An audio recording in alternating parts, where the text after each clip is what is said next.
How are you doing? Happy Mother's Day to all the young ladies who might be listening to this who are parents. But I'm pretty sure most of my audience is male. So tell your moms Happy Mother's Day. Hopefully you got to spend some time with her today. My mom was in church all day, so I didn't get to see her that much. As far as gifts are concerned, I got her house plants because she likes house plants. So that's what I did. Again, hello everybody. This video really only doesn't have much of a theme. Um, it's another one of those I didn't put together a show kind of deals, but we are talking about things other than wrestling. So we're going to talk about essentially Mother's Day. Well, not necessarily Mother's Day. Let's talk about specifically a video that I saw from the Metatron where he talked about the the Cleopatra movie. Well, it's a documentary technically, but it ends up being about uh, Cleopatra and her Africanness. So basically, they got a black woman to play Cleopatra. He knew, and most people know, that this is historically incorrect, and so he started talking about the various black queens of Egypt during the days where it was conquered by Kush. And that actually took me into sent me down a rabbit hole because I was like, this is very interesting. Because you're talking about warrior queens. And I know we've been through this with like, warrior king, what was it, the woman king and all this kind of stuff. So it's along those same lines. But I ended up stumbling across something that was pretty damn interesting in terms of I wish I had kept the notes. The notes are probably downstairs in the basement, but let's talk about it from memory. There's a lot of conversation about the Queen Mother or the warrior queens of Africa and what their job was. And you look and if you read about it a little bit, I read a couple of files on it. As a matter of fact, I don't have my notes, but I do have those files because I have them on my phone. So we can go through those and we can actually learn a little bit. And it actually kind of goes into a little bit of an archetype when it comes to women and how females are almost always connected to things like magic. So it's a pretty fun subject for us to talk about. So um, hey, what's up, WG Phil? How you doing? Everybody else, how are you doing? Hopefully everybody is there. So it's this was a book. It was called the Teshura le Zafrifa. Teshura le Zafrifria.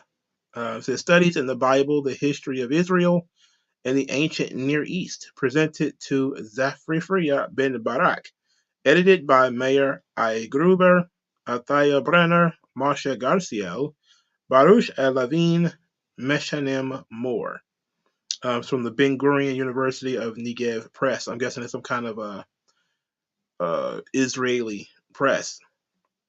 So it starts talking about the title of the part that really we focus on is called the Queen Mother in the Kingdom of Kush: Status, Power, and the Cultic Role. Now this is an interesting thing when we talk about the Queen Mother because this is something that a lot of people have been pushing for, and it's been a lot of a debate on. For instance, in Judaism, most people know this by now, but you are what your mother is. So if your mom's a Jew, then you're Jewish, generally speaking. Now, what we learn is that in Black Africa, because not all Africa is black. I know people they think so, but it is not. You learn that they used to have a concept called the Queen Mother, and she was essentially the leader of the kingdom if her son was not old enough to be king himself. But she had very interesting roles in society. And this is something that I feel like, we don't talk enough about when we talk about women and their roles in society because of how different it is today in terms of um, how a woman's role is in our society. So it was it's very interesting to discuss. I want to change the title of this thing real quick, right on the fly. So we're going to talk about the Queen Mother. So, bam, did that. So that's what we're going to be discussing today. We're going to look at how women, you know, were given certain roles in ancient societies, and why. Because clearly in these societies they valued women, but they valued women differently, and that's something that you often see in our society is that we value women, but we just value women differently. And it also kind of goes into the conversations I've seen guys like Jason Whitlock have about what a man's role is in society. And I'm just kind of maybe raise my eyebrow because we've heard that kind of stuff before. But it says that the Kushite queen mother held a very prominent position in Kush during the reign of her son, as was the case in other kingdoms in ancient Near East as well. Later on, it says they managed to elevate their sons to kingship even though they were not heirs apparent. And they talk about Israel, which is not important to us. We're talking about Africa here. And shit, I hate this damn document because it's two-sided pages, but you never really get the whole thing. So okay, there we go. So the prominent role of influential regent queens and queen mothers in state affairs is also known in ancient Egypt.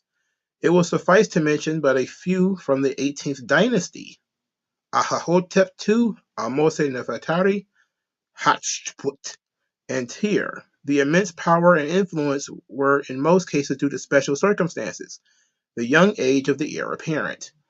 The presence of ruling queens in Egypt is not a regular thing, but queens, it says, quote, such as, and it gives a list of queens with very uh, absolutely nightmare names.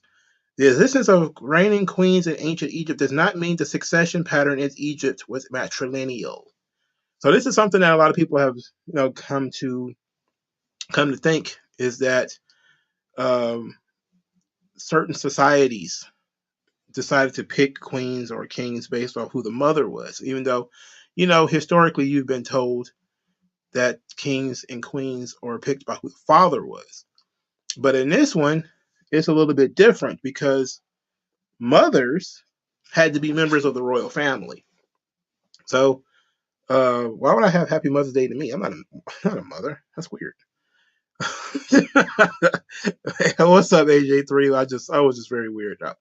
So it says, in Cush, on the death of the king, his heir ascended to the throne. The wife of the king, and it gives a name, is not always the queen, became queen mother, and lost her title of king's wife. The textually attested queen mothers are all members of the royal family, and they bear the sister of the king title. In Egyptian mythology, the creator and produced a pair of offspring at the same time of creation, Shu and Tefnut. This pair in turn produced a divine second couple, Geb and Nut, and so on. The most famous pair of male and female deities was Osiris and his sister consort Isis. By marrying his sister, the Egyptian king imitated the gods of creation, and he stressed his divine kingship. The Kushite kings adopted this theological belief and practiced brother-sister marriage, imitating the divine couple of Osiris and Isis. So now a lot of people don't know much about Osiris and Isis. Now I'm going to do this off memory because I don't have any of my notes around about Egyptian mythology. But in Egyptian mythology, there is a Jesus Christ-like figure by the name of Osiris. And essentially, some people believe that's where the story of Jesus comes from, and that it comes from Osiris. Osiris is the son of Amun-Ra, and he is born of a female. And then, of course, from there, he is killed, dissected by his brother Set. His body parts scattered all over Egypt. Isis, his wife, who bears his son Horus. She goes out into the world to collect his pieces and bring him back together again. It's a pretty famous story. And Horus, of course, loses his eye. This is where you get the Eye of Horus and a lot of the Egyptian stuff. Probably if you saw, let's say, Yu-Gi-Oh, you probably saw the Egyptian Eye of Horus.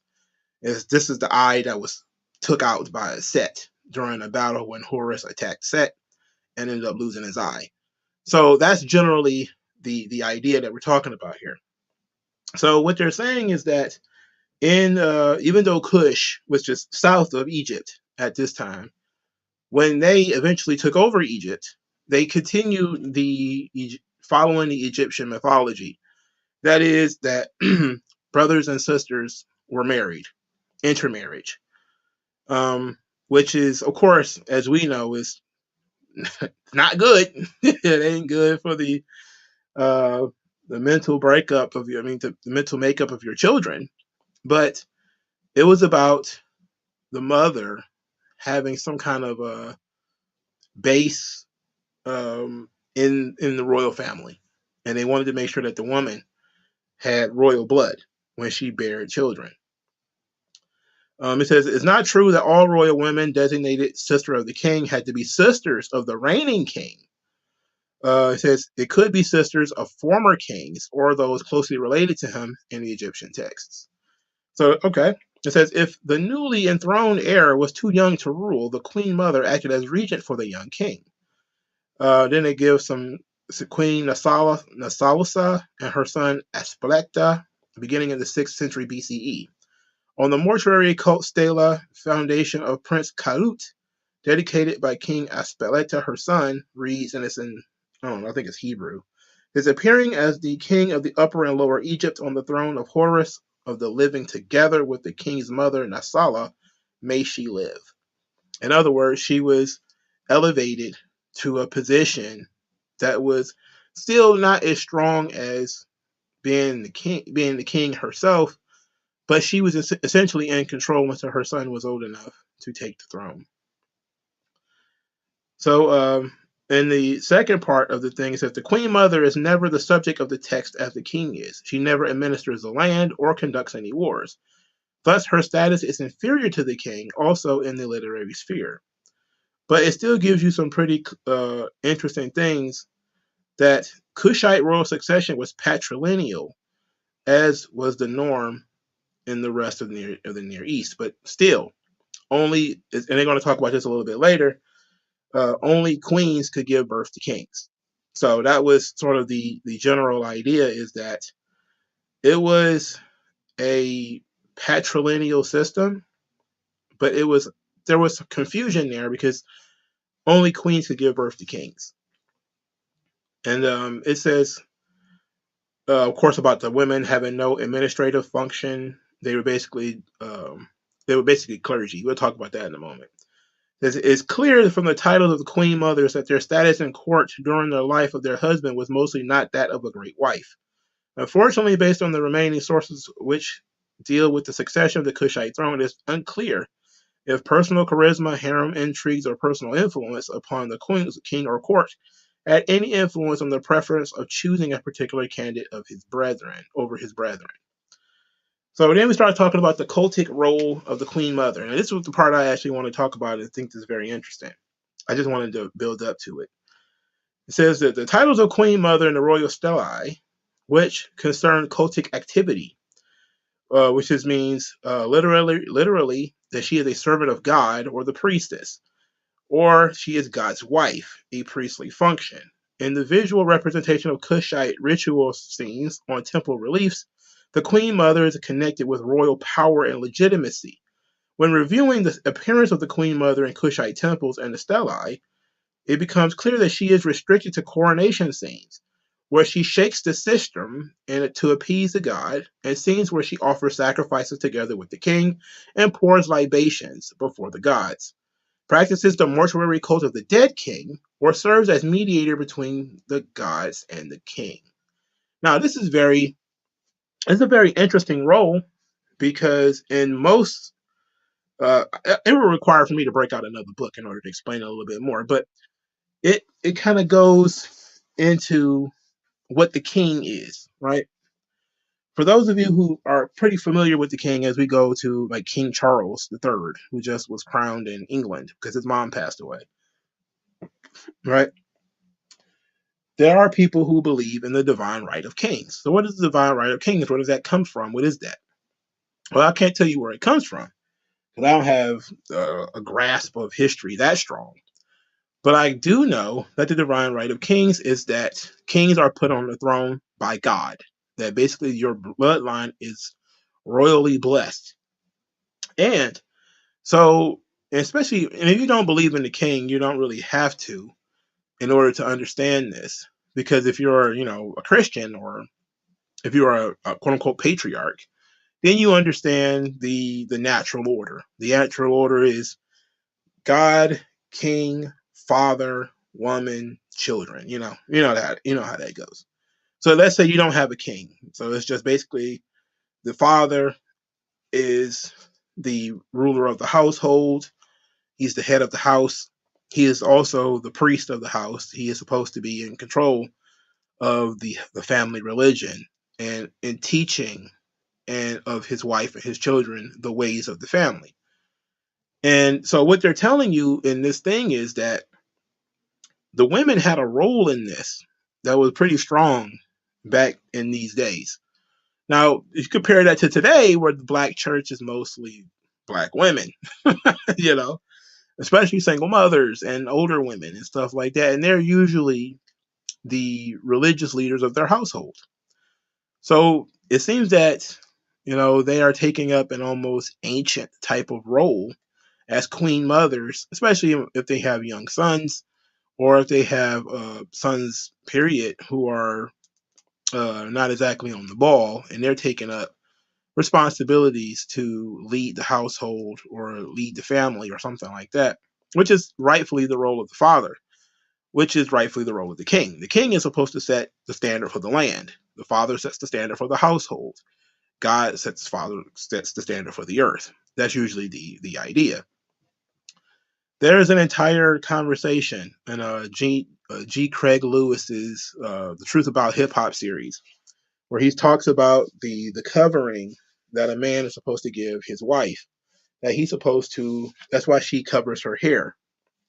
Is that you know she is supposed to be covered, especially when she's married. She's supposed to cover her head. She's supposed to cover her. This is where you get nuns, and then of course in Islam they wear hijabs. Is you know the man is not supposed to cover his head because he is receiving from God, but the woman is supposed to cover her head, especially when she's married, because everything that she gets comes from her husband or her father. And knowing that the queen mothers in the past had a role more in the sort of cultic area in terms of they were involved with some of the more magical religious forms, pouring libations. I don't know how many of you have ever done libations, but I went to a woke middle school. Also used to be in the Black Student Union, and we did libations all the time. And typically, what would happen is you would get something. Usually, it's some water. You know, it might be alcohol if you're a little bit older and you're a little bit more serious, especially if you're into voodoo or something like that. But it's simply just you get you get some water, you get a plant or something, and then I wouldn't say bless it, but you would say, you would basically be in remembrance of everybody, from grandparents to parents to ancestors to famous people that are no longer there to other people who will be in the room. And each time you would say a name, you would pour out a little bit of water. So if you ever saw the rap songs where it's about pouring out a little liquor, that's libations. So it's crazy. Like a lot of African stuff just finds its way into American society, even if it's just by accident. But I grew up with that concept that you pour out a little liquor for your dead homies. Even though it was malt liquor, it was Colt 45 and it was driving people crazy. Um, that kind of stuff was never attached to African mythology, but that's where it comes from. Pouring libations. Usually it's just water onto a plant. So you get your plant use, say, in the name of Grandma, Shirley, you pour out some water. In the name of Grandpa John, you pour out water. And then, if you need to get more, you get more, of course. But ultimately, you just pour out a little bit of water each time. Now, to know that these women were in this role, is very, very interesting. And it says a lot that women in our society, and in the past too, was always sort of connected to more magical and spiritual elements, even in like Greek and Roman mythology and other types of mythologies. Men were more nature spirits. I mean, yeah, more natural. The god of iron, the god of war, the god of the earth, and all that kind of stuff. While women would be, of course, their one physical thing would be childbirth or the home or the hearth or something like that. But then there will also be these sort of other type of spiritual positions that the woman would play. And there are a lot of interesting stories that you can look into about witches circles and things like this, especially in like African societies where a lot of the voodoo and a lot of the other thing is all about females. A lot of it is very female. So that was very interesting. There's some other stuff too that we could talk about when it comes to the Queen Mother, but the reason why I brought all this stuff up is because in the Metatron video, he talked about something called the Kandake. And if you were to like Google it, you would get the word Candace, because that's where the word Candace comes from. It is an anglicized version of Kandake, which means queen or queen mother. And it says the status of queen mother evolves over time. During the subsequent Meroitic period, the status of the queen mother may have changed. And it says the Kandake or queen mother held an important secular role as regent. She is attested as the ruler of the de facto in the Meroitic Empire. In the Meroitic art, the Kandake is shown in the traditional posture of the ruler in the duties of smiting enemies, and as in earlier times worshipping the gods. Sometimes she is followed or served by a smaller male figure, thus indicating a prominent position in the scene. However, in Meroe as well, the Kandake never precedes the reigning king in reliefs. This fact indicates that her status was never higher than that of the male king. So, despite the fact that women were often getting put in positions of power, they would even be in positions that were less than their sons, their young sons. There was another article too that I wanted to get into that was on the same subject, but I don't know if I can find it. Let's see if I can find it in time to not be embarrassed myself. All right. Once again, 20 minutes in. Hello, everybody. How are you guys doing? What is today's stream about? To be quite honest, it's about nothing. I'm sitting here talking about the Queen Mothers and an article, and a couple of articles that I came across on the subject of what mothers did in these ancient societies, and what specifically warrior queens, etc., what they did in these older societies, these ancient societies, and what their roles were. And I figure today is a pretty good day to talk about it because it's Mother's Day.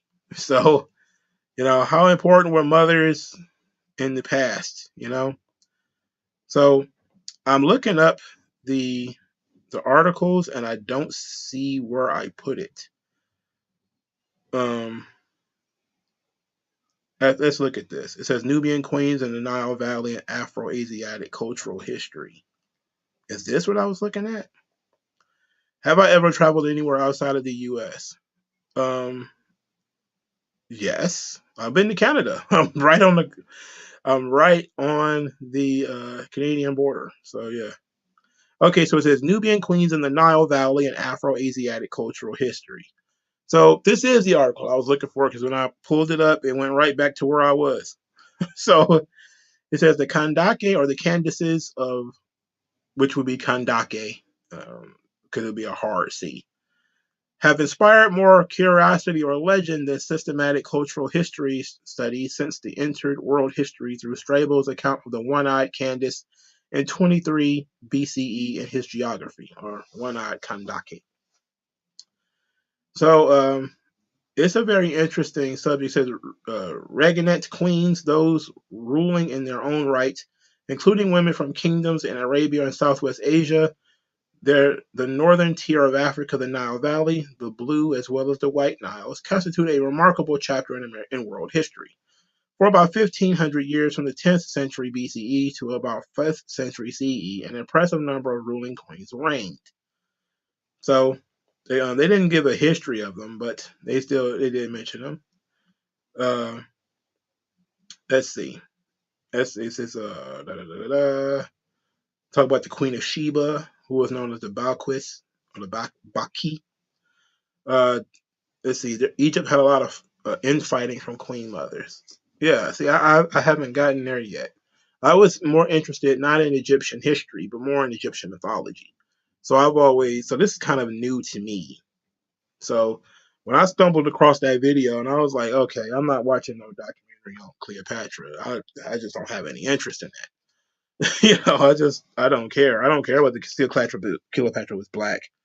To me, it doesn't make any difference. But it's interesting history. I think they're just going back and doing all kind of weird things because that's what they feel like doing. Haile Selassie, his name keeps coming up in here. If you don't know who that is, um, shame on you. Go learn about Haile Selassie. But it says 21 queens are recorded as sole regent in the kingdom of Ethiopia until the 9th century CE, and several of these played critical roles in Ethiopian history. The conquest of Meroe by the Aksumite king Ezana may well provide the historical fiction for the Ethiopian dynastic claim to the Nubian Kandakes as well as their kings. However, the claim is noteworthy for it incorporates these regnant queens as culturally compatible. So it's very cool that Ethiopia, which of course conquered, I think Aksum is what they called Ethiopia before it was Ethiopia.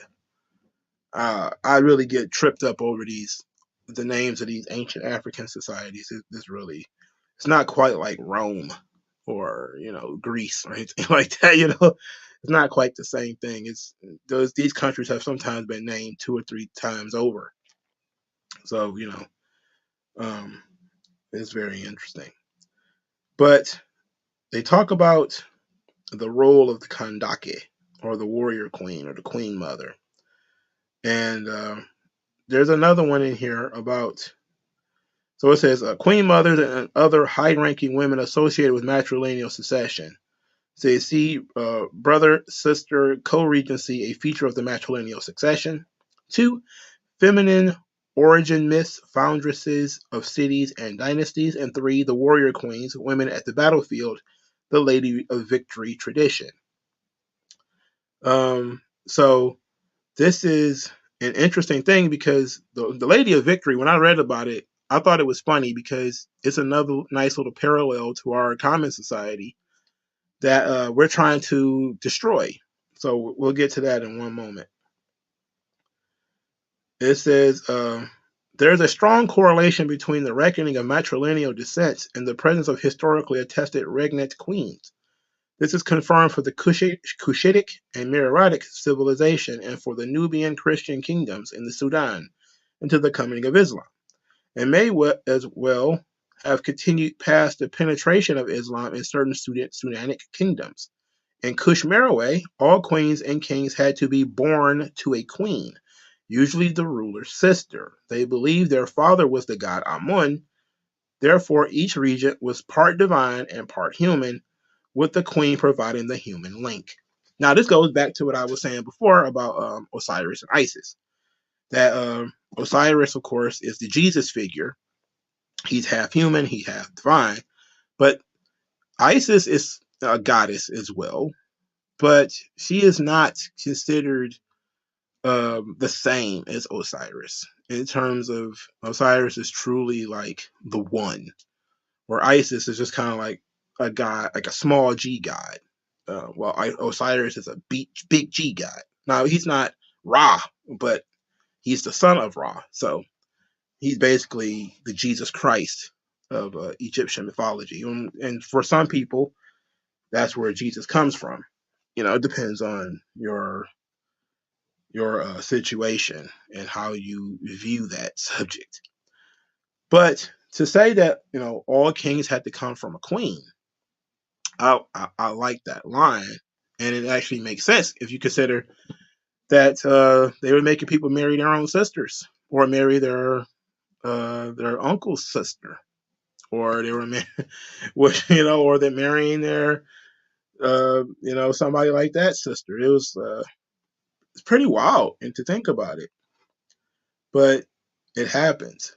You know, the queen mothers had royal titles such as God's wife, the mother of Tanun Tamun, the last king of the 25th dynasty, was known as the mistress of Kush. So this is showing you how the women really played a pretty decent role. It says matrilineal succession was the rule for Ethiopia by legend, beginning with the Makeda Sheba, to whom it may have diffused through contact with the Jewish custom, or perhaps it was ancient Greater Nile Valley custom that Ethiopia shared with Nubia and in part with Pharaonic Egypt, co-regency as a function of matrilineal descent. So co-regency, basically the man and the woman shared the role of king and or queen. It says another aspect of matrilineal succession is a related emphasis on the maternally related males as brothers or uncles. In matrilineal kingdoms, this can manifest itself as co-regency. The custom of the joint regency of brother and sister is an ancient pattern well known in Egypt, Nubia, and Ethiopia. Very interesting. I've never heard of that stuff before. In Meroe, the regent had to be born of a queen who was usually the ruler's sister. That makes sense. Okay. And then it goes through, says other brother-sister marriages in the royal family of Napata included Alara and Kasak, Kashta and Peblemeta, Pianki, and 3 of his 5 wives. So 3 of his 5 wives were his sisters. That's crazy. One of the well-known Meroitic queens, Amenatare, who were husband and wife, may have been brother and sister. The co-regents who portray iconography as parallel and symmetrical, Nakar and Amara, was neither presented as the sole ruler. So it's another thing about saying that men and women were essentially equals and presented as equals, at least in terms of royalty. That's interesting. Let's get to something that's a little bit more interesting because I'm not going to read this entire thing. So it says feminine origin myths and foundresses of cities and dynasties. WG Phil asked a very interesting question. Let's stop right here. If pro-black hoteps like to claim ancient Egypt, do they claim being inbred? I guarantee you, a lot of them didn't know that. Because Egyptian mythology is just that, it's mythology. But the idea that people followed the mythology as if it was real, because to them it was real. That's the thing about religions, mythology is what we call it. They would call it religion, because that's something that they truly believed. And in their societies, this was real to them. So you will often see people act out, or they would be commanded to act out, things that actually happened in their mythology. If you wanted to be a strong warrior, you would put yourself in the position of whatever the war god was. If you wanted to be a man of letters, like in Egypt, you would have to be more like Thoth, who is the god of writing and words and literature and all this sorts of stuff. So Yeah, incest is a big part of a lot of royal families, and it has been this way for a long time. Like people beat up the Europeans for this kind of thing, for marrying their sisters and cousins and stuff like that. But it actually is a very, very old custom. Part of it is them trying to keep their bloodline pure, which everybody has heard before, is keeping the bloodline pure. But it's also in terms of these societies where ancient Egypt or Kush or whatever, it was all about following the gods that you serve. The god, marrying your sister is what your god did. So why wouldn't you do it too? That's the standard for your family, is that your bloodline was pure and that each one of you were half divine. You were the king born of a queen who was the daughter of a king and a queen, and you have God in your bloodline. So why would you dilute that by mixing it with somebody else? Um, it says a lot, but I can almost tell you virtually nobody is willing to accept the part about these guys being inbred. But even though there's probably, like WG Phil says here, there's King Tut and Salo's autopsy both show they had symptoms of incest. Like, I'm not surprised. They talked about the Romans. The Romans had a lot of, they had one, an emperor, I forget which one it was. He was basically psychotic because his parents were a brother and sister. And mentally, he was fucked. I think, was it Nero? I don't think it was Nero. It might have been somebody else. But essentially, he was crazed because, yeah, it was Nero. Okay, so I was right. He was basically psychotic because his parents were brother and sister, and it had been that way for a while. And it's impossible to tell how many people that stuff has happened to in history because their parents were related, and people marrying their cousins. It still kind of happens, and this sort of incest, it still happens today. I didn't know that in Islam you can marry your first cousin. I didn't have Caligula. I think it was Caligula, because he was nuts too.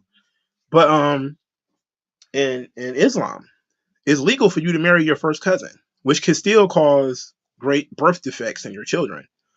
You know, um, but it's what people did.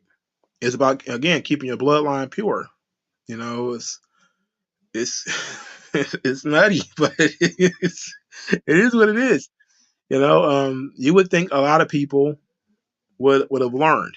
That's like, I saw uh, about the people who do the head wraps, the really really tight head wraps to make their head shaped like an alien. Let me look that up because I saw it on Twitter, and I was telling people, like, look, this stuff's not cool. Just because it was part of an ancient society, that doesn't mean that it was cool. You know, giving your kid brain damage is not exactly a good thing. Like, it's not cool to give your child brain damage just because it was an old custom, which should have been gotten rid of. All right, it says it's the mother and daughter of the Mangbetu tribe in the 1930s, and the process is called Limpombo. That's what it's called, and they give you these really really tight headdresses, and it really elongates the head, so they look like aliens, but it really damages the brain. Just like you see in China with the bound feet, they would break a young girl's foot, and it's like a basically like a foot fist, and they would have to walk around on those little foot fists with a completely destroyed foot. It's like that stuff is sick. You know, why were we thinking that stuff is cool? Because it was cultural. The Aztecs were sacrificing children. Like, this stuff is. You go back into looking into history, it's far more.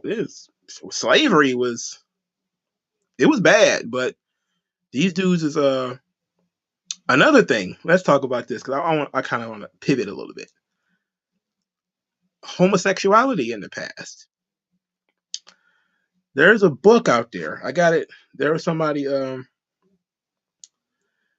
No, foot binding was about what was about an ancient emperor who had like a foot fetish. He liked small feet on women, so they would bind their feet so their feet would look smaller. There's a book. I got the PDF of it. I haven't read it, but it's called "Boy Wives and Female Husbands: Studies in African Homosexualities." This book is about pederasty, which is pedophilia. All right, and when you actually learn about, they call it homosexuality. There was no homosexuality. There's another video by the Metatron. It's a very interesting video because a lot of people think of that, homosexuality was okay in Greece or in Rome, and that everybody was cool with that stuff. But in reality, they were not, because a lot of those people were pedophiles. And if you look at a lot of warrior societies, you'll see that a lot of it was men preying on young boys. So there's a lot of weird stuff that happens in the past that we're trying to normalize as, oh man, colonialism destroyed all of these beautiful cultures, and then you're looking like, what? Like, no, these people is crazy. You said foot binding was about a foot dancer who wanted to shape their foot of a new moon. Foot dancer. What other kind of dancer would you be if you're not using your feet? I thought it was like some kind of emperor of China that was really interested in smaller feet on women, and therefore he went into foot binding. Okay, whatever. But it was still broken feet, and with like a more than 100 years of girls breaking their feet, and it was sick. So it shouldn't be a surprise that incest lasted as long as it did, and that it still exists. And in some ways, it exists. It was. It exists. I wouldn't say in worse ways now, because people are a little bit more intelligent about how much damage you could do to your society. And the big IQ individuals, people who are big on IQ, they'll talk about how Muslims practice intermarriage. They marry their cousins and stuff like that. And then the average IQ of a Muslim is like 75 or something. It's real low. But of course, that has nothing to do with. And they also, of course, talk about their societies, how Muslims are so backwards because they have such low IQ, and they have low IQ because they marry their cousins. That sounds simple, but it's not really. It's more complex than that. Muslims eschew as a rule certain things that we participate in, like capitalism. A lot of them have absolute monarchies, like Saudi Arabia, where there's a king, and then he owns all the land, and then therefore he's in control of all the resources and everything.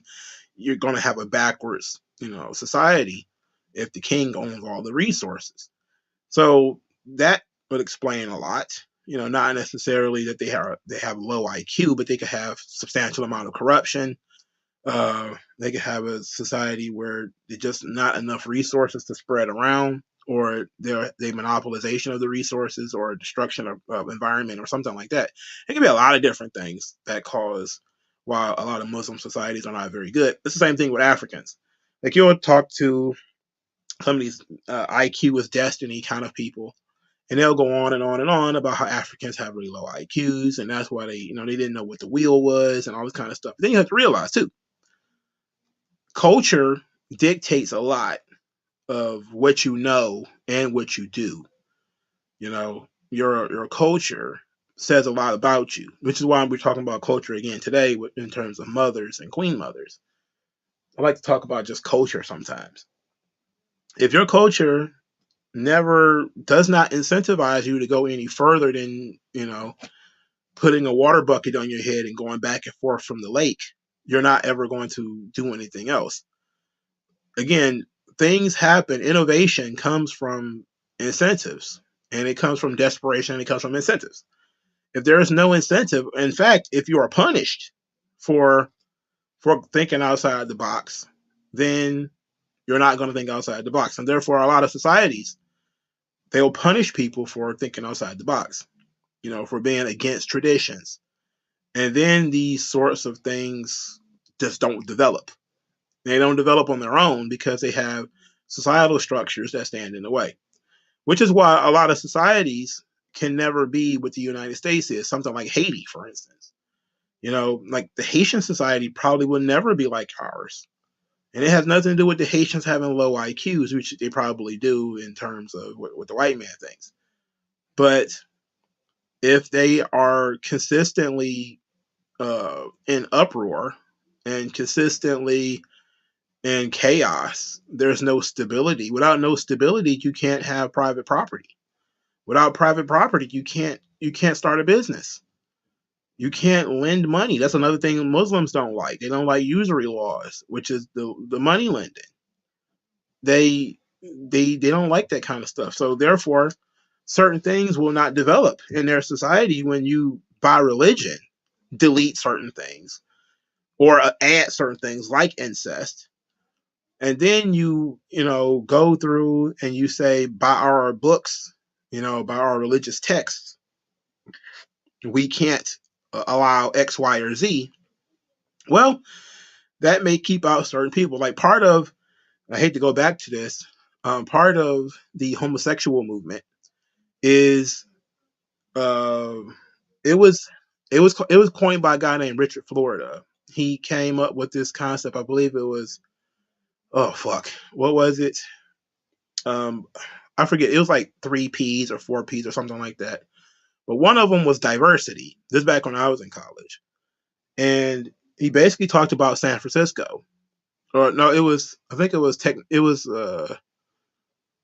technology, something else, but it was basically like societies that accept all of these different things will become successful in the future. He's like an urban planner or something like that. Let me look him up while we're talking. Um, I'll come back to the thing about the Queen Mothers and the Kandaki and everything, but I don't want to get stuck on this Richard Florida thing. Richard Florida. What was it? 3 T's. Was it the 3 T's? What was it? It says it's shit. The 3 T's of economic development: technology, talent, and tolerance. That's what it was. So basically, big cities, they innovate, they support technology, they support talent, and they support tolerance. And I didn't know it at the time that he was talking about homosexuality and basically people who are supportive they tend to do better. But I don't know if that's entirely true. So here he is. Somebody asked him a question about it. So it says the 3 T's: talent, technology, and tolerance is the model that characterizes your approach to economic development. How does each T impact a city's prosperity? Richard Florida responded, the 3 T's approach represents a comprehensive strategy for organizations, cities, regions, and countries to compete and prosper in the creative age. Talent: the driving force behind any effective economic strategy is talented people. We live in a more mobile age than ever before. People, especially top creative talent, move around a lot. A community's ability to attract and retain top talent is a defining issue of the creative age. Technology and innovation are critical components of a community or organization's ability to drive economic growth. To be successful, communities and organizations must have the avenues for transferring research, ideas, and innovation into marketable and sustainable products. Universities are paramount to this and provide a key hub institution of the creative age. Tolerance: economic prosperity relies on cultural, entrepreneurial, civic, scientific, and artistic creativity.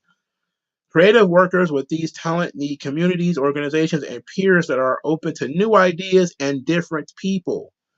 Places receptive to immigration, alternative lifestyles, and new views on social status and power structures will benefit greatly in this creative age. He's full of shit, by the way. A lot of this, I mean, look, there's a lot of truth in this. And since we're talking about ancient societies and wild places like Haiti or some parts of Jamaica or parts of Africa, which is an entire continent, by the way, why a lot of them don't have the what was this? What's the one? Somalia. It's another one. Why they don't have the economic prosperity that some of the West has? It does come from a lot of this stuff. Like a lot of people migrate from areas that are very poor. There are a lot of hardworking Haitians, they leave. A lot of hardworking Jamaicans, they get out of there. Cubans, they work very hard, they leave. They come to the United States where they can actually monetize their labor better. And there's not a limit on what they can do, and there's not a lot of social controls, at least not right now. You know, I can definitely see gay Haitians or gay Cubans or whatever coming to the United States because it is a more tolerant society. That being said, though, there's nothing you could say about just being gay that makes you more open to economic prosperity. But you had to put that in there somewhere. But if you look back into the old societies, it's pretty clear. If you went against the old gods, you might get killed. You know, you might get destroyed. And because of that, you didn't innovate in a way that would offend the gods. You know, you didn't think up, I'm not going to marry my sister. Because that sounds nasty and that's gross. You didn't think about it that way. You think about it in terms of this was always the right way to do things. Because thinking about it differently might offend somebody. It might offend the gods. We all, as wrestling fans, we saw what happened when Islam was asked to take a back seat so that the female wrestlers could wrestle over there, and somebody was throwing like paper and stuff and bottles and shit at Natalya. I would throw a bottle at Natalya, sure, but not because of my religion, but because she stinks. But let's let's go through the comment section before we go through feminine origin myths, foundresses, and cities and dynasties. So James Earl Cash is on the nut. What is he talking about? Let's see. It says the Aztecs and Toltecs are examples of historical fiction. It never happened the way it's explained. Societies are formed around the part of the brain that is the center of their thinking. What? If they didn't use the wheel, it's because it wasn't something they were thinking about. It doesn't make someone dumb. The concept of the feudal nuclear family is a legal, socially constructed legal fiction. The concept of homosexuality is a result of such a creation. It's part of the social construct and how it's designed. I'm not entirely sure if I follow where you're going here, but I do agree with this one. It says if they didn't use the wheel, it's because it's not something they were thinking about. It's also something that they get into their rote, where this is how things have always been done. What need for it is it to ever change? And there's a lot of remote societies that are not technologically advanced, and they've been doing things hundreds of thousands of years. They've been doing it the same way. And if they're remote in the middle of nowhere, they don't know that there's another way to do it. If there's an easier way to do it, there's a more efficient way to do it. They don't know. So there's a benefit to being isolated, because if you're isolated, your traditions last for a long, long time. The problem is your traditions become outdated over time, and your society suffers for it as your environment changes, as your society changes, as the world changes. Now people know you exist. They didn't know you existed before, but now they know you exist. I don't know how many you people probably saw these videos of people going over to Africa and showing folks who grow cocoa what chocolate tastes like because they never had chocolate before. And I see people saying to themselves like, the people who grow cocoa, they make pennies, while all the chocolatiers, they make millions of dollars. It's not fair. It's like, well, because cocoa is a plant and chocolate is a manufactured product. It's not the same thing. It is not the same thing. So, people who doesn't know what chocolate is, they don't know why you're buying the plant. They just know that you're buying it. They don't really care. This is how they do things. This is how they take care of themselves. They sell cocoa. It's the same thing with people who grow coca leaves in Mexico or in Colombia. Some of them know it's going to end up being cocaine. Some of them don't. It's just I'll grow a product that you're willing to pay me for.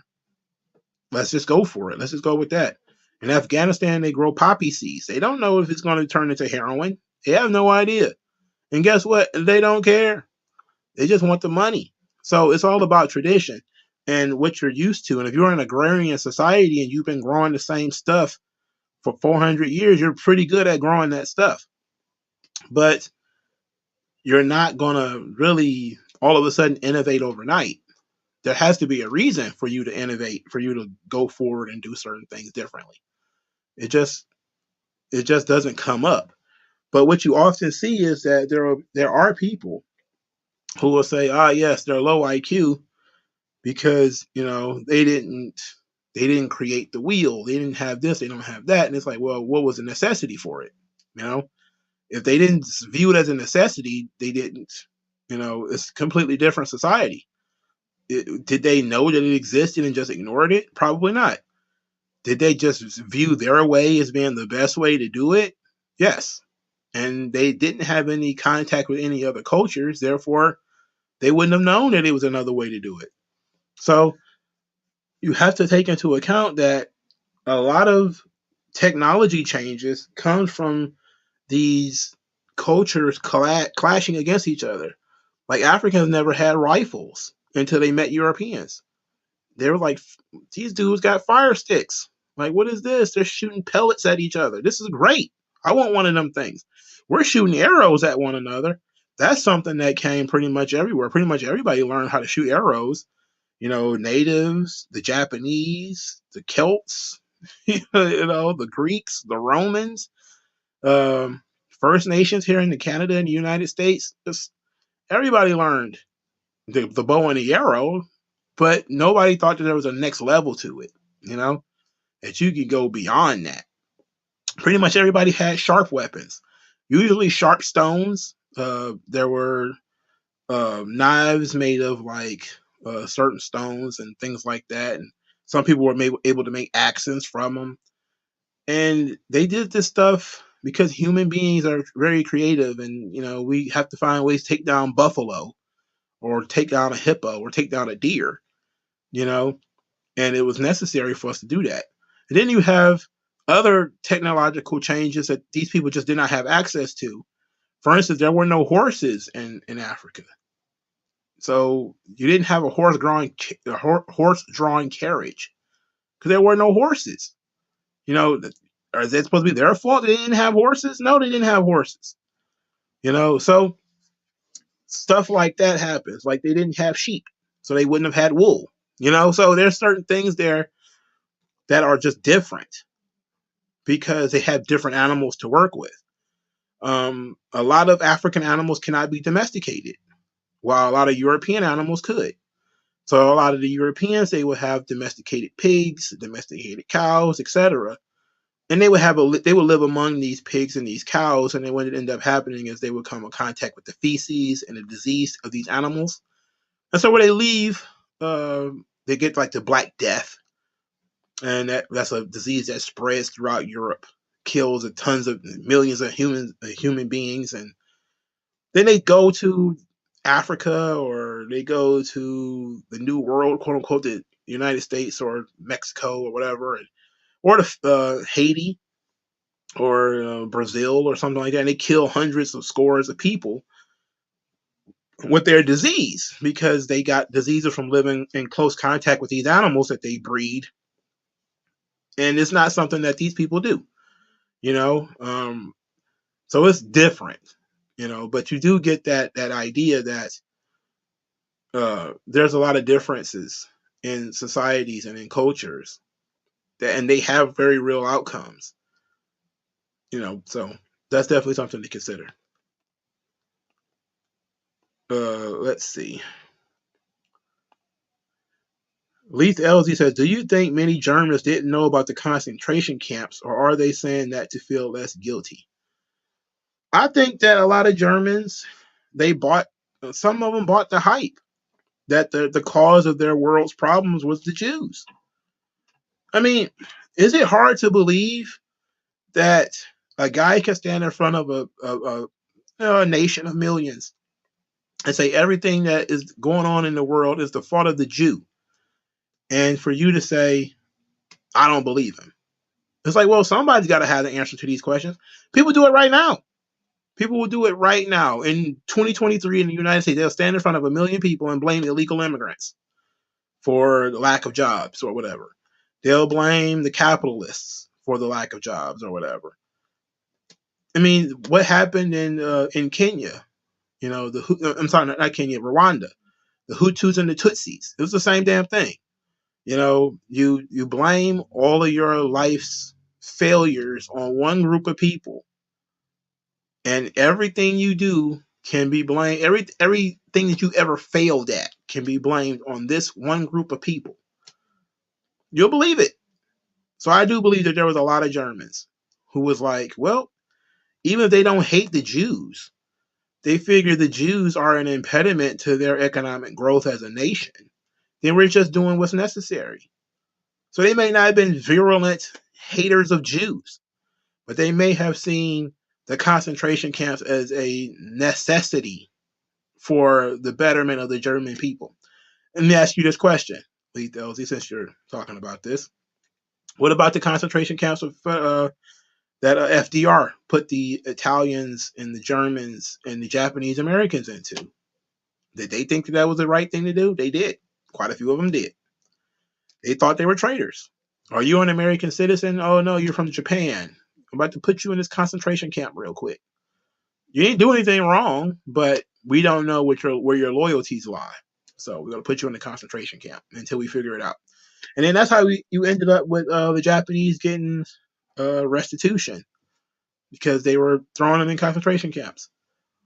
It happens all the time. Like this, the Ku Klux Klan blaming Catholics and blacks and Jews for poor white people being poor, and usually those people weren't even poor themselves. They're probably middle class Democrats. But the general idea is it's not hard to believe. Look, one of the most beautiful things that can kind of open your eyes when it comes to learning about other cultures is how they're people just like you. You know, they're they're people just like you. You can be brainwashed; they can too. They can be brainwashed; you can too, and you're no different. You know, the difference is you can learn from what they experienced. They can't learn from what you experienced. We can all read books on Germany or Soviet Russia or whatever and learn how fucked up it was. You know, they can't. And in a lot of societies, they were prevented from learning how good a country could be if they changed up the way that they did things. And that's what something like North Korea will do.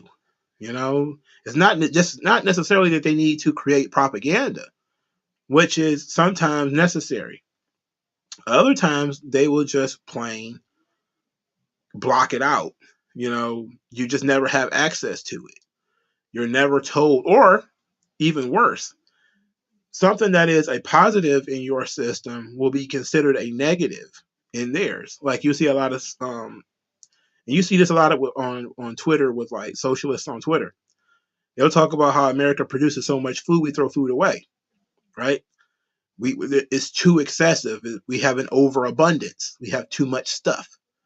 You know, there's 14 different kinds of ranch dressing on the you know, like, why do we need all this stuff? We don't need all this stuff. And you're like, well, all of this choice is it comes from freedom.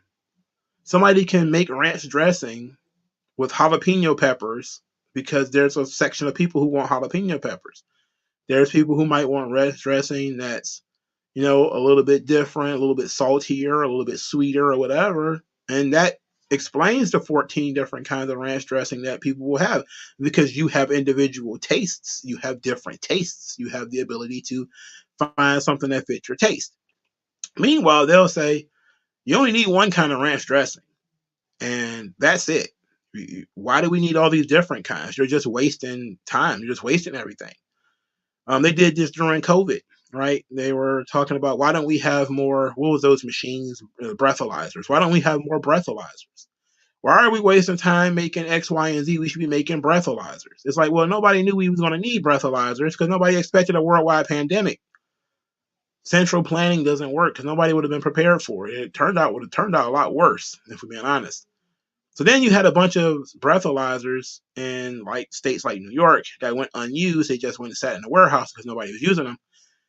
We were making them, but nobody was using them. You know, so you ended up with a lot of these situations that come from propaganda, brainwashing, and then you realize people are just like you. You know, it's it's sick because you don't need to go back that far. The shit in Rwanda happened in 1994. That's in my lifetime. Okay, I was 10 years old, and they were over there hatcheting each other with machetes, killing one another. You know, okay, because they were able to brainwash them.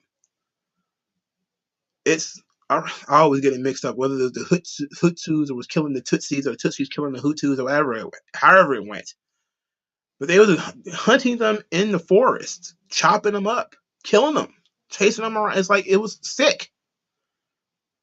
And it happened because people can be easily hacked. We're human beings. We don't want to blame, and that's the number one thing about conservatism that's actually good, is it teaches you that you might be the problem, right? Your lack of success might be because you're not trying hard enough. You know, it might be because the government's in the way. It might be the Jews. It might be the illegal immigrants, but it's probably just you. You're probably just fucking lazy, you know, like, and it keeps you grounded. It keeps you humble, and it keeps you from being a murderous fucking idiot, because every society that has done that is, for starters, it's Marxist in nature from the beginning. You're always going to blame the people of higher authority, the higher powers, to why you don't have anything. And sometimes that is true. Again, in an absolute monarchy, you don't have the land, you don't own the land, you're just paying taxes. You're just going to be broke forever, okay? Because you're not going to be able to build any wealth. The king is going to come around and take any extras that you have and probably a little bit more. So yeah, in that situation, the king is why you're broke. And I tell people, that's why we talk about taxes all the time in the United States. Is because you tell people they working $15 an hour, and then you tax them without telling them, you know, what the tax rate is going to be, and then they take their paycheck, and it looks nothing like $15 an hour. You know, it looks nothing like it, and they wonder why. And it's like, well, it's pretty obvious why, isn't it? The reason being is because the government is taking a large chunk of what you earn. You know, so it's not necessarily that people are evil or stupid or anything like that. And you basically have to learn that societies have made mistakes and genuinely thinking that they were doing a good thing, but they made mistakes, and you can learn from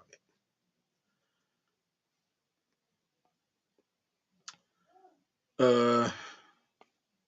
Germans had it rough from the Treaty of Versailles. Yeah, they did. You know, it was very restrictive, and that opened the door. You know, that really opened the door for, you know, Hitler and all those guys to step in and say, look, we need to take back our power. You know, we're dominated by foreign countries, and internally the Jews are robbing us blind. We're gonna correct this. We need like a war machine. We need concentration camps. We need to, you know, brainwash the populace. You don't need to brainwash everybody in the populace, by the way. You need to brainwash you have to get enough people to be sympathetic. You need a couple of zealots, maybe not many, just enough to run your military. And then you need everybody else to be pretty much sympathetic or apathetic. Either A, they don't care, or two, they may not agree, but they understand. And so when you to put it in common system, look at all the riots that happened since 2020, right? There were people who were go riot. They were usually on TV. Oh, the riots are the language of the unheard. The riots are blah blah blah blah blah. And then you had a lot of people who were sympathetic to the riots. Well, I don't know if rioting was a good thing, but I understand that they're frustrated. And then you had the people who were apathetic. They didn't give a damn that there was rioting. They just didn't care. They didn't watch the news. They weren't paying attention. It didn't happen in their town, so they don't know or whatever. And the larger number of those people are probably going to be apathetic. They're just not upset by it because it's not happening where they are. They don't know. They don't care. The sympathetic are the real problem because they make excuses for it. You know, the people who are actively evil are those who are, you know, egging it on, who are saying that it's the right thing to do. It's smart, it's good. Those are people are the evil ones. The sympathetic ones are just fucking stupid. Okay, because they're making excuses for the terrible behavior. And they're trying to play cleanup behind it. And that kind of puts them a little bit in the evil category too. Like, you know, people who try to make excuses for why FDR was able to put the Japanese in internment camps. Or, you know, something like that. You're like, wait a minute. That was a modern society. We were looking at this country, telling them that what they were doing was wrong, and then we were doing this goddamn same thing. You know, it's not that you are looking across time like we do when we talk about slavery. We're looking across time, you know, and saying, "Oh, slavery was awful," and George Washington should have known it. It's like maybe he might have had an idea that slavery was wrong, but fuck, everybody had slaves, so wasn't that big a deal to him. You know, he wasn't being frowned upon in his time for it. You know, everybody had fucking slaves. Well, you know, people who owned land and had resources, they owned slaves. Slaves was just an asset like anything else. I've had so many conversations with people about slavery. They get so upset because I don't talk about slavery in an emotional way. It's an economic system. That's what it is. It wasn't social. It was economic, right? And when you talk about slavery as an economic system, you understand it a lot more. When you start getting these, you need to read Harriet Jacobs and how the slave narratives. Like, yeah, I read that shit. I read Up from Slavery. I read Frederick Douglass. I understand the emotional impact of slavery. But ultimately, slavery wasn't necessarily about race. Slavery was an economic system. People just wanted to produce more shit. And they didn't want to work. It was literally that simple. They wanted to produce stuff without working. And then it became a class issue, you know?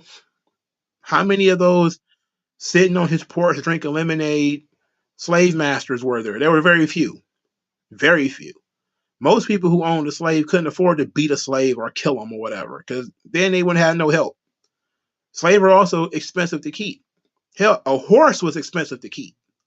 A cow was expensive to keep. You had to feed it, had to keep it clean, had to make sure that, especially when it comes to a horse, that the shoes and everything were on it properly, saddles and everything.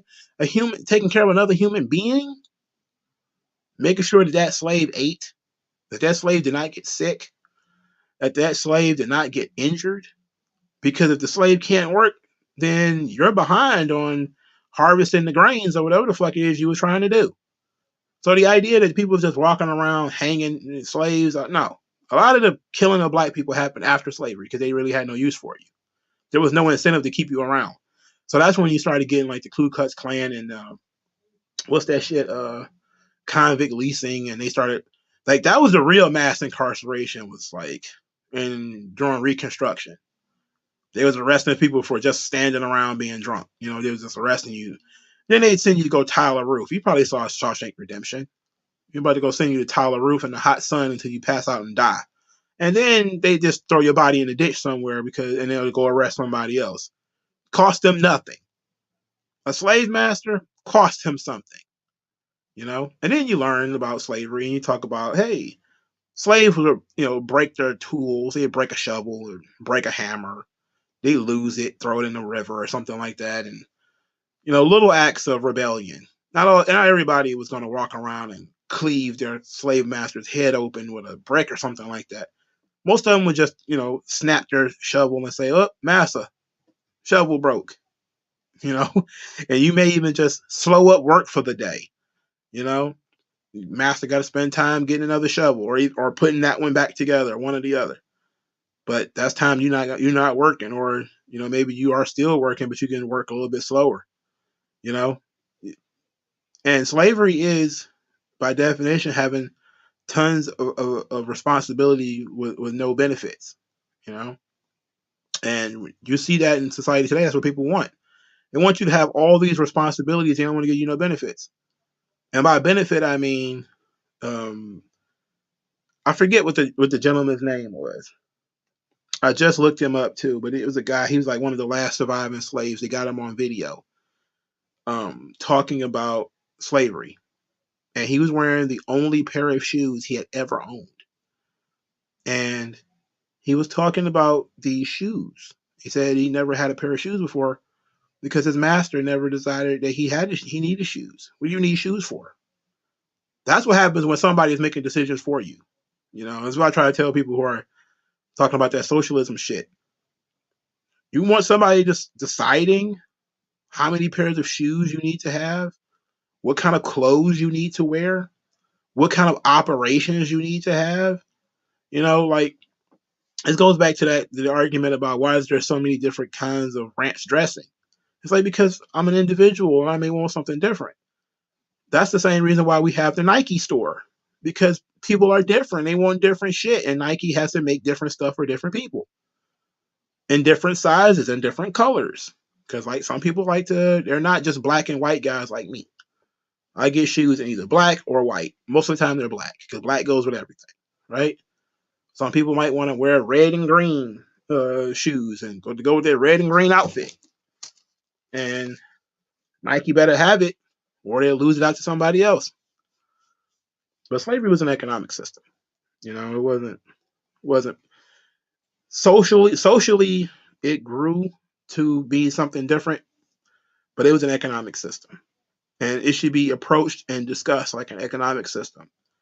And it was replaced by a more efficient economic system, but ultimately there was an abundance of labor at the time.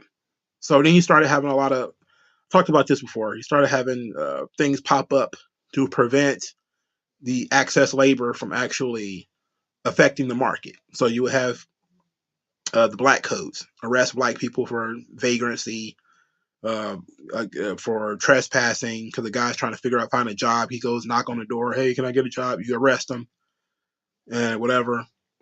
All those things were to control the labor force, and unions control the labor force and all that kind of shit.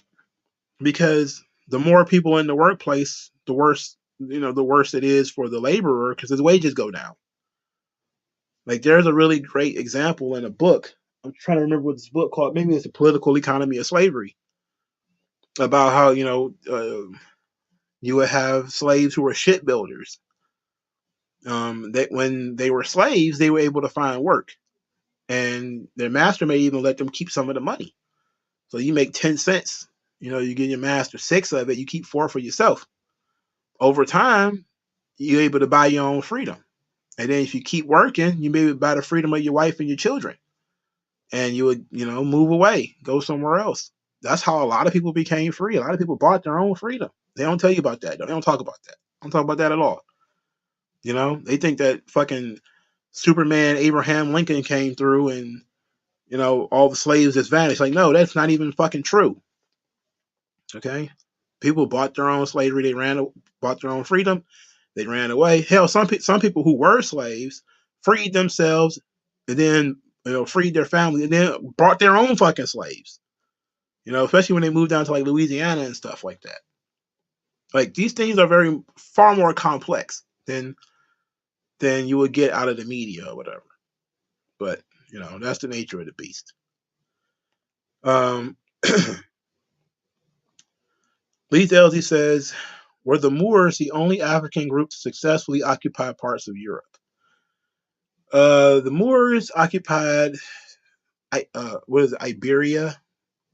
Andalus. for like 400 years. Um, I think they were. At least to my knowledge, I think they were. Because who else would have been, who, no one else would have been able to occupy any part of Europe. You know, Somalia is too far away from Europe. That, and plus it's closer to the Middle East. Um, Ghana, all that, well, Ghana, the Ashanti, all them, this far too far from Europe. So it definitely would have been the Moors, and that probably would have been it. Um, Maybe Moroccans, but Moroccans are basically the Moors anyway. James Earl Cash, land ownership is a legal fiction that is one part of the social construct that needs to be questioned. Well, let me tell you this. You get rid of land ownership, you might as well just get ready to live in a tent because you ain't got nothing else. It's without the ability to own land, you don't have private property. Therefore, you have no rights to public, or I'm sorry, not to private possessions. At that point, where are you going to live? You're going to live under the moon, where somebody could just show up and fucking kill you and take your tent from you. you know, go for it if you want. Like if you want to question land ownership, you can go for it. I mean, anarchy is not for everybody, but you need to. And just one thing about anarchy that doesn't make any sense is that they trust people on their word. You know, we all have this implicit agreement that we're not going to invade each other. It's like, well, people make deals based off of how they feel right now. How many people have made a deal, signed a contract, and then they change their mind? Like literally happens every single fucking day, from prenups to record executives to et cetera, et cetera. People always sign bad deals. They go with a deal and it's great, fantastic, and then they become bored with it.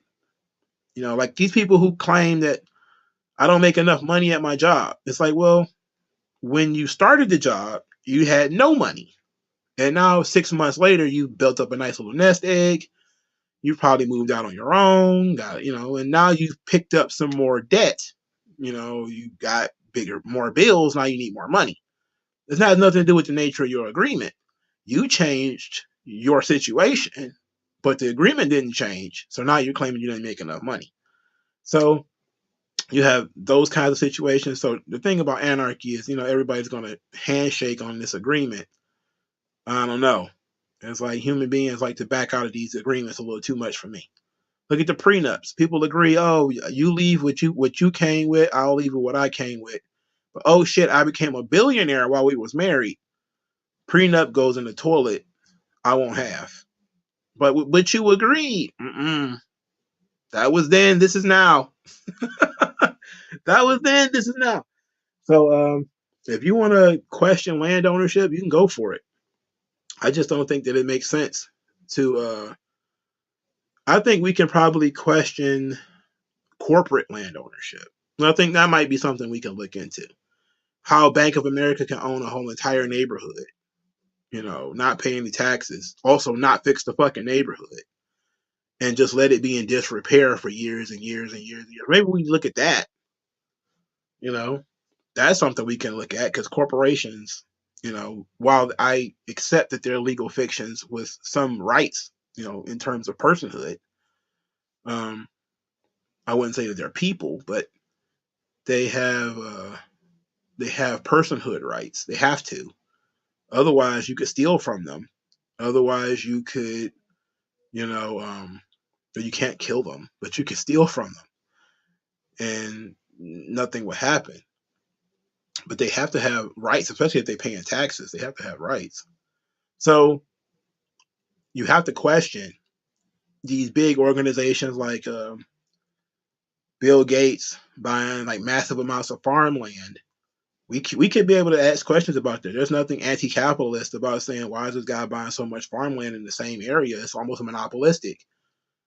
And you can ask the question about that, but just generally land ownership, come on. I don't even like that. That's nonsense.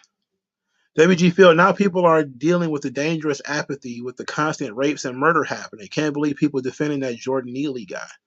Yeah, see, that's another one of those apathy situations, Now, I have a very different take on that story because I work with the mentally ill, right?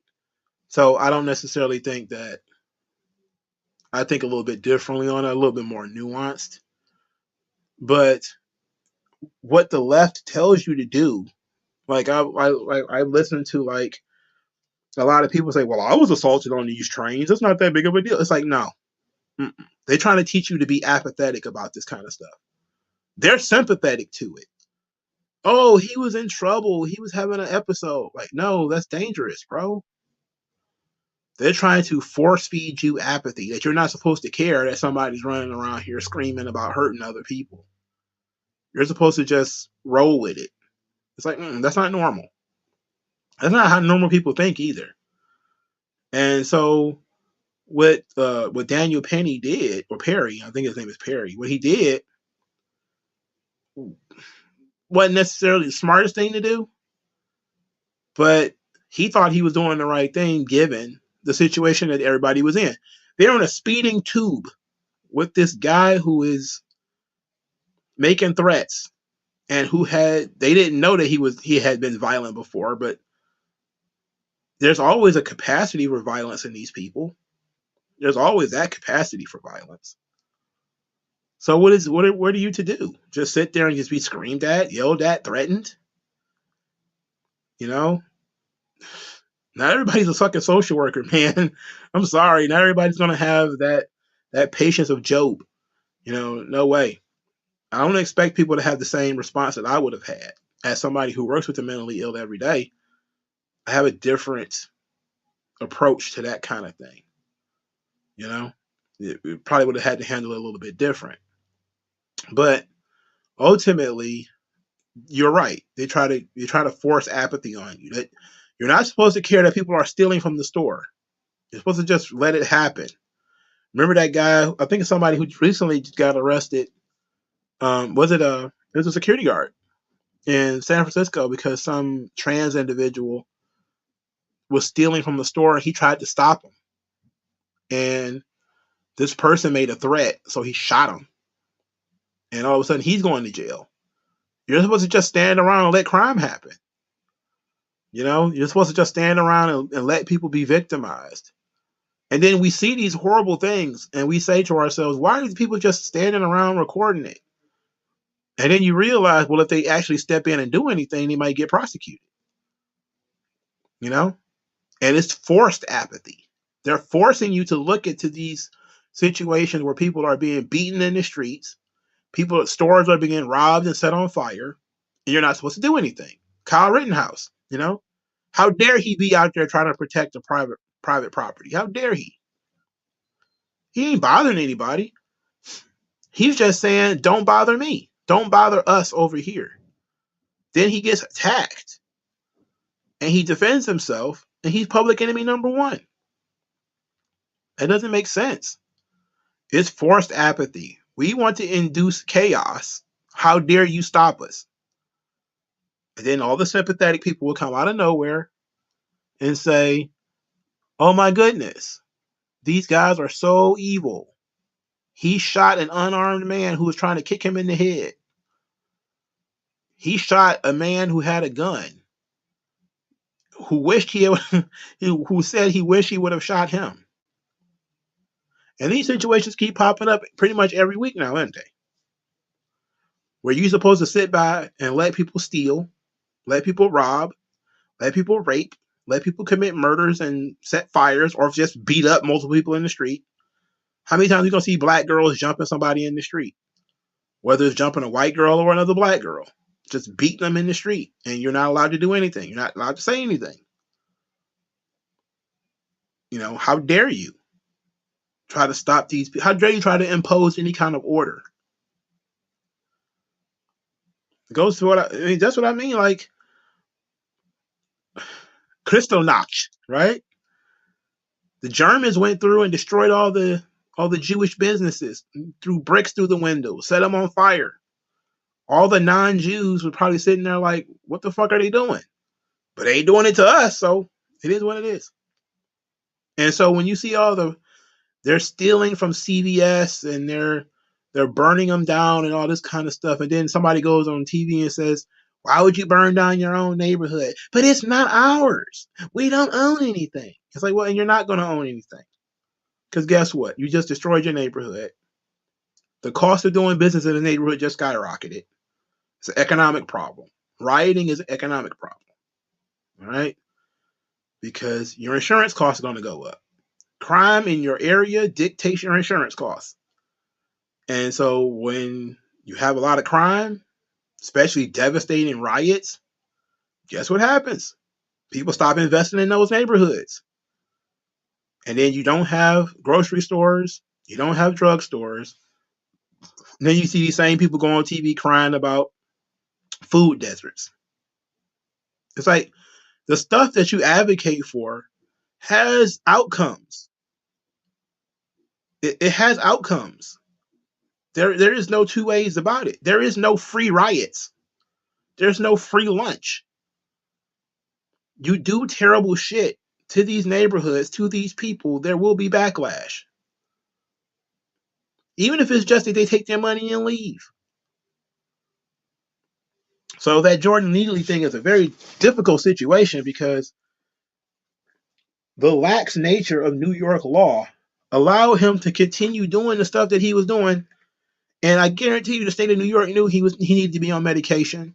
He needed to be in a hospital. But because they relaxed, they just let it go. They keep sending him back out there in the street until somebody fucking around and killed him. But what did you think the outcome was going to be? If the guy is psychotic and he's continuously having psychotic episodes that end up in violence, somebody is going to kill him. They're going to see it as the only way. The only thing we can say here is the guy generally wasn't trying to kill him. He was trying to restrain him. But in doing so, he just went too far. But it's inevitable. It's inevitable. You know? And everybody know that that's the thing about part of this whole conversation that we never have is that in trying to be merciful, we actually set people up for an even worse downfall. Sometimes it's better to take people off the street. Okay? Sometimes it's just better for them as society for them to not be on the street. To either be in a jail or in a hospital. It's probably better for them. Because at least in those two places, they are in controlled environments. Jail is probably not the best place for somebody with a mental illness, but it's a controlled environment. They can at least get some medications. Okay? It ain't good for a therapeutic. If you're trying to get them up to a therapeutic level and, get them into groups and stuff like that, jail is not the right thing to do. But if you want them to not get beaten to death in the street, jail is perfect because it's probably not going to happen with guards and everything around. There's going to be somebody there to say, okay, look, we can handle this situation. And yeah, the guards might get a little rough too. They might have to. If the guy's psychotic, they might have to. But when you start just saying, hey, this guy's a poor homeless man. Yeah, he attacked somebody, but it's because he's poor and homeless. Let's just put him back out on the street with a warning saying, hey, don't do it again, or we would prefer if you didn't do that. Then you're doing a disservice to both the guy who is psychotic and not in his right mind, and you're doing a disservice to the community because who knows who he's going to attack. And then in New York, and I think this was Tim Pool's point, there's a lot of mentally ill people shoving folks from behind onto the train tracks. That's how they continue to let that happen is something that is bizarre to me. Like, New York has had subways for how many years? You still have not put railings there? So people can't be shoved in front of the fucking trains? How do you not fix that problem? We're going to fix global warming and all this kind of shit. We can't stop people from being pushed in front of trains, and we've had trains for decades? That's crazy. It's nutty. We've been dealing with mentally ill people for 100 years. We know how to deal with mentally ill people. You petition them to be in a hospital. Police officers can do it. Social workers can do it. Other people can do it. At least here in Michigan, they can. And you can have people committed against their will. You go to the state of New York and say, look, this motherfucker is crazy. He is responding to internal stimuli. He's making threats. He's in some ways suicidal, having suicidal ideations. He's homeless. He can't take care of himself. He's panhandling in order to live, or doing Michael Jackson dances or whatever the fuck he was doing in order to live. His quality of life is fucked. He needs to be somewhere where he can, build up, his medications, and then hopefully go into some kind of outpatient therapy. But no, what they did is they threw him back out on the street.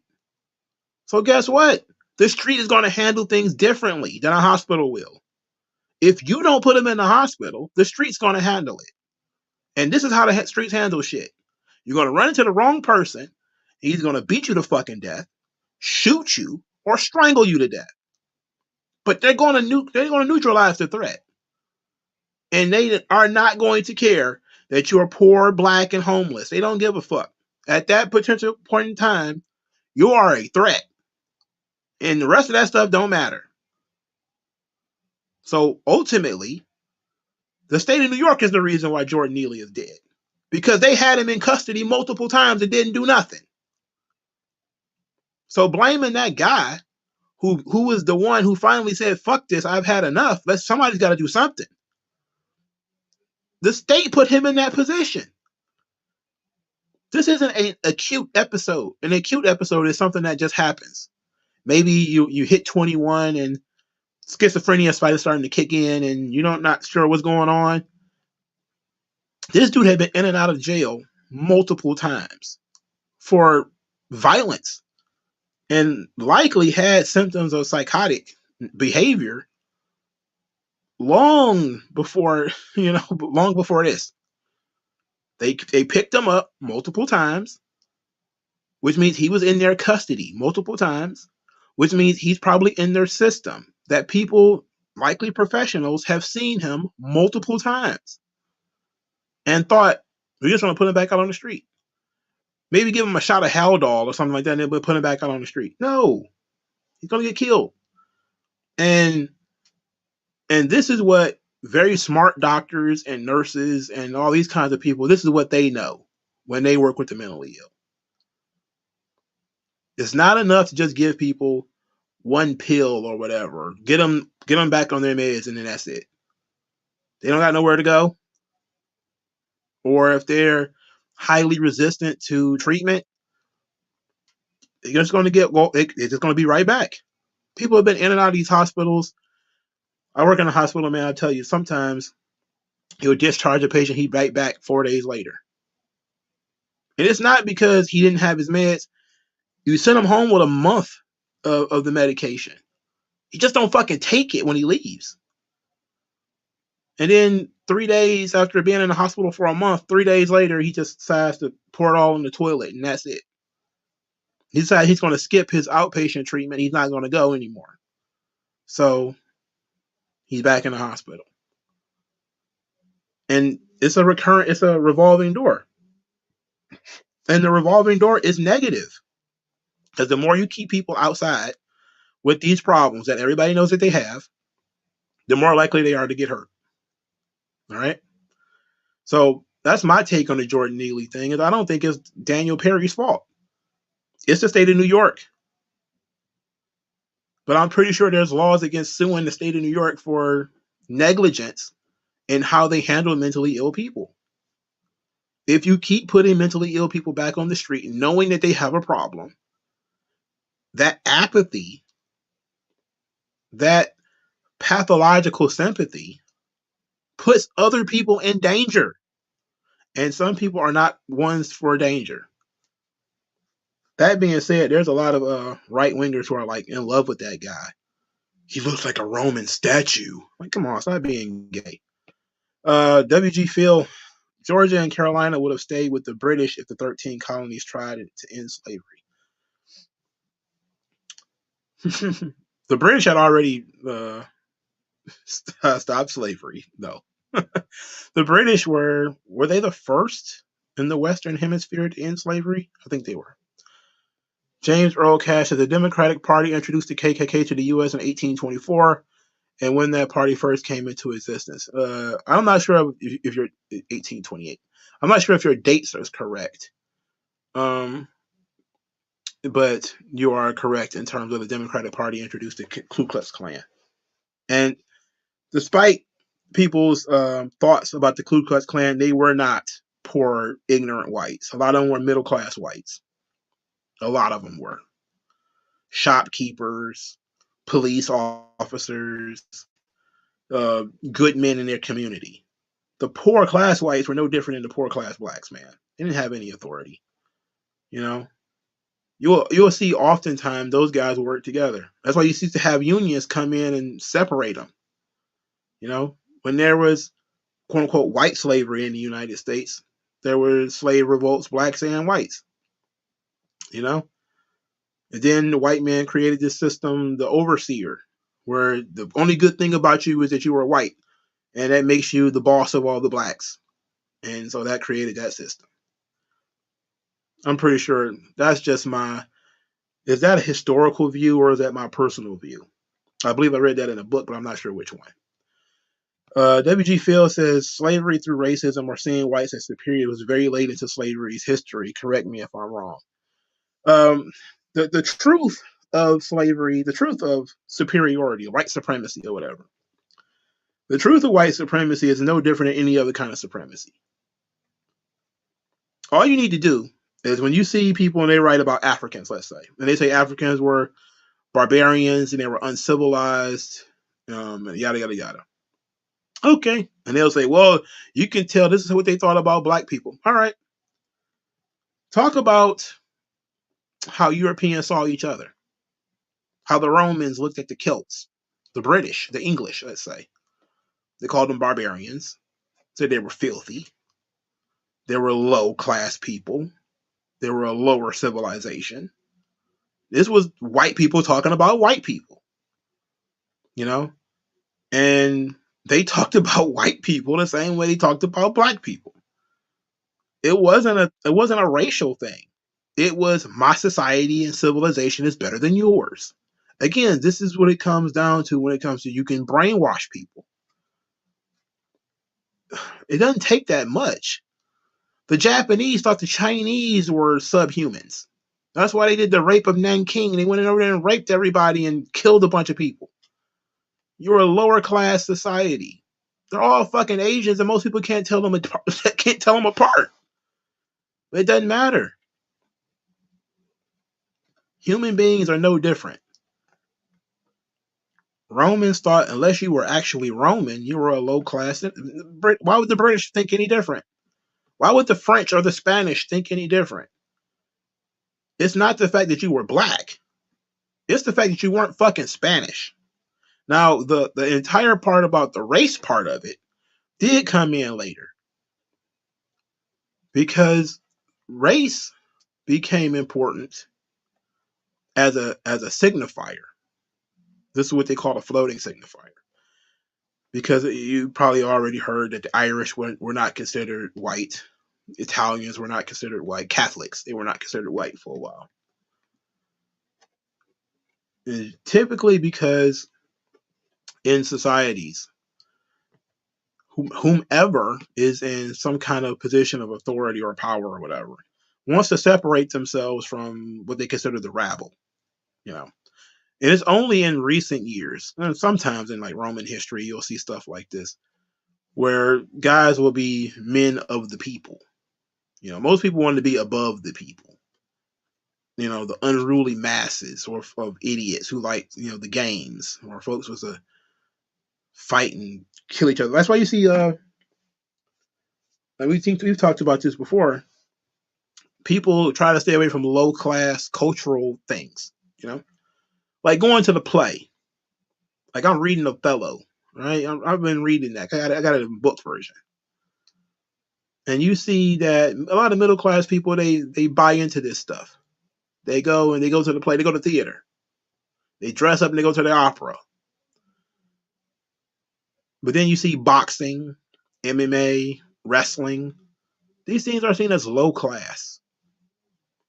Okay, and so not all the time you will see. Now in recent years, boxing has become a thing you see middle and upper class people do. But that's only after they got so much control over boxing that they feel comfortable going. But every time boxing has been just about banned, it has been because of upper class people who wanted it. It's barbaric. It's horrific. The same thing with MMA. John McCain called it human cockfighting. So you'll often see these class diversions or whatever. I don't know how I got on that subject, but ultimately, white people will talk about white people just as bad as they talk about black people. Okay. Look at how the Democrats talk about poor whites in Republican cities. Do they talk about them better than they talk about black people? They do not. Because to them, being poor and destitute and stuff like that is something to be ashamed of, even if you're white. They have sympathy for you if you're black, though, because they can always say it's a legacy of Jim Crow. But when you're white, what's your excuse? You're a white man. What's your excuse for being poor and backward? It's like, well, my mom was a drunk, so like that shit can happen to anybody. Like it literally can happen to anybody. You're a white man. Why can't you go and just work at Bank of America? It's like, dude, what the fuck? And then when you see like a lot of the dangerous jobs, like being coal miners or working on an oil rig, it's all white guys. I ain't never seen a black man working on an oil rig ever. I've seen like plenty of those videos. I've never seen a black dude on an oil rig. I've never seen a black man in a coal mine. Not outside of like an old book. I'm talking about like the recent videos that you may see of like coal miners and stuff. I don't see black people doing that shit. And it's all white dudes. And they're doing the best that they can. We all I didn't really have a subject, but I feel like we're off subject. But let's go. Let's continue going with it. Leith Elsie, do you think organized religion will ever make a strong comeback in people's lives, or is it secularism or spirituality here to stay? People will find God when nothing else works. That's really, because that's how it is all the time. People will find God when nothing else works. When they can't buy happiness, when they can't fuck their way to happiness, when they can't eat their way to happiness, when morality around them is falling apart and they're saying to themselves, my God, what the fuck is going on? They'll find God. They'll find a God. But I think the real concern is that God's been replaced. It's not even that God doesn't exist anymore. It's that God's been replaced. God's been replaced by a cobble of stupid values like equity and inclusion and that kind of shit. That's the God now. The God is just words that they change the definition of every couple of months. That's God now. So until people learn that stuff is a religion, that socialism is a religion, you know. Matter of fact, I shouldn't say that it's a religion because there's no central deity to it, but there are values. You know, it's a moral system, which is very weird because their morality means it's okay to steal and beat up people as long as they have more money than you. Like as long as they're rich, it's fine. And that's fucked up, but that's how it is.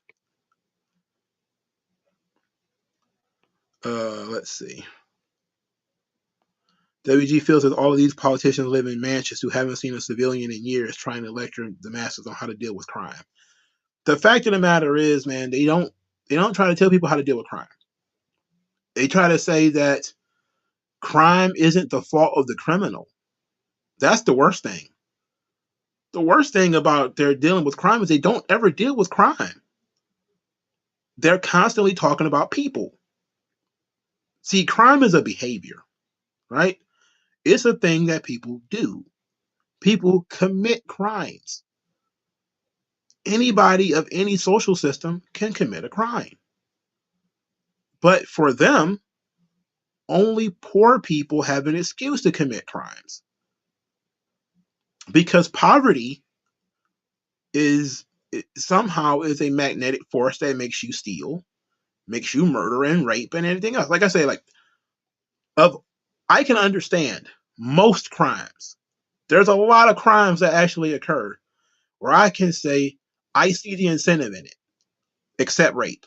Rape and pedophilia. Those are two things that you can't do them by accident.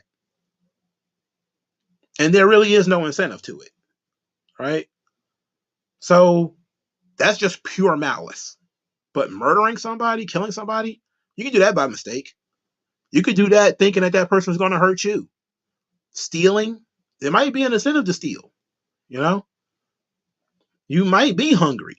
You might really be Aladdin, as a actual justice warrior says. Like you might really be an Aladdin, who if I don't steal this pound cake from this store, I'm gonna starve to death. Usually somebody will help you before that occurs, because American society is very giving, despite the fact that people don't think so. Our society, we give because we incentivize giving through tax havens and stuff like that. So we incentivize people being generous with time, with their resources or whatever. So it's very rare that people need to steal in order to live. The issue is they don't look at crime as a behavior. They look at crime as if it's a condition. Like they look at poverty like it's a condition. Like having sickle cell or something like that. Like he's got poverty. Of course he did that. It's like, no, that's not how. Nah. You don't hold people to any standard, so they get away with it. They beat the case all the time. This is stupid. This is real stupid shit. James wrote, New York City doesn't care about homeless, mentally ill people. They want them to commit crimes because they are used as fodder for the prison system. It generates money. The prison system actually costs more money. That's one of the things nobody ever tells you about. There's no benefit to the prison system. There really is not. Even when you talk about things like Victoria's Secret having some kind of contract with prisons and stuff like that, prison is no different than slavery. They both cost money. The difference being when it comes to jail, they very rarely get any money back. Okay. They may put you to work in Victoria's Secret or something like that, but they don't get a lot of money for that. Private prisons, they only get money if they have to sign. Usually they'll sign some kind of contract that mandates that they have to be 90% full or something like that, or which will of course incentivize police officers or whatever to go harsher on speeding tickets and illegal immigrants and stuff like that, which is of course not necessary. But generally speaking, jails cost you tons of money because the jails is where mentally ill people go. Now you have to spend tons of money on medications. You have to pay guards a lot of money because it's violent in there, and a lot of people don't want to be prison guards. You have to have state of the art it has to be properly restrictive. It can't be like a dilapidated prison, so you have to constantly renovate. There has to be a way for them to contact their family. For instance, I did a research project on prisons when I was in college about how much they charge inmates to speak on telephone. It was like an absorbent fee. It was like a ridiculous amount of money. And that was a way of the jails making their money back on the money that they spend on the criminal. Because they're feeding, clothing, housing, it offer free dental, free medical. That means doctors have to be paid. That means dentists have to be paid. If they have a library, they have to have a librarian. That person has to be paid. They have all their staff with like tons of professionals, psychiatrists, psychologists. The prisons are not a business. Okay, it's not. It doesn't work that way. One of the most devastating stories about prisons is that people think that prisons make money. They don't. They lose money. They lose money. There isn't a prison that turns a profit. There's no such thing. How? That's why I'm like, how? Like, what do you make? You build like simple shit like tables, and maybe you run a sewing machine to make panties, and that's it. Like, you're not. There is no prison system that generates income. It's just you don't generate enough money, especially when the jails are filled with mentally ill people or people who have no skills. You know, sometimes you go to jail and get a skill, you know, but jails don't make money. That's that's one of those terrible things that people believe. You know, jails are a terrible burden on the budgets, which is why as soon as like the states, as soon as they start having financial troubles, one of the first things they want to do is to start pardoning people. You know, let's get some of these, you know, people who just smoking weed. Let's get them out of here. You know, people who are in here for child support, people who are in here because you know they speeding tickets. Let's get them out of here. Because then you don't have to pay for them. You have room now for the murderers and the rapists and all those people who really do need to be in jail, and you can move on from housing people who don't need to be there, people who didn't pay the parking tickets. Like I don't even understand why you would go to jail for that, you know. But that's one of those libertarian things we can discuss is that if it's a fine, just pay the fucking fine and call it a day. And if you can't afford the fine, just dock his pay until it's paid off and call it a day. You know, the guy can't afford a $500 fine. He shouldn't have had to go to jail for that. Go to jail for $500? That's stupid. If he got a job, all right, we're gonna take $50 a month for the next year, or ask him to work it off. Do community service and we'll wipe it. You know, community service every Saturday, Sunday, whatever. And instead of giving him a per hour wage, let's say what is the minimum wage? $8, $8.15 or $15 or whatever, and you owe $500 in a tax or whatever. Work it off. Go volunteer at a soup kitchen for 8 hours or whatever. Have somebody sign the paperwork, which they usually have to do anyway.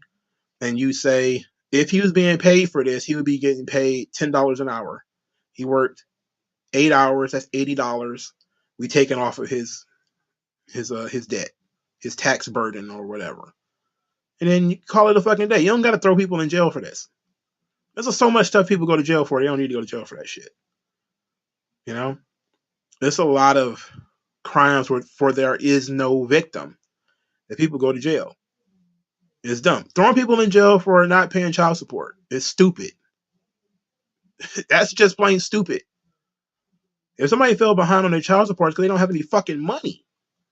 So your response to that is, let's make sure he doesn't have any more money? That's dumb. That's dumb.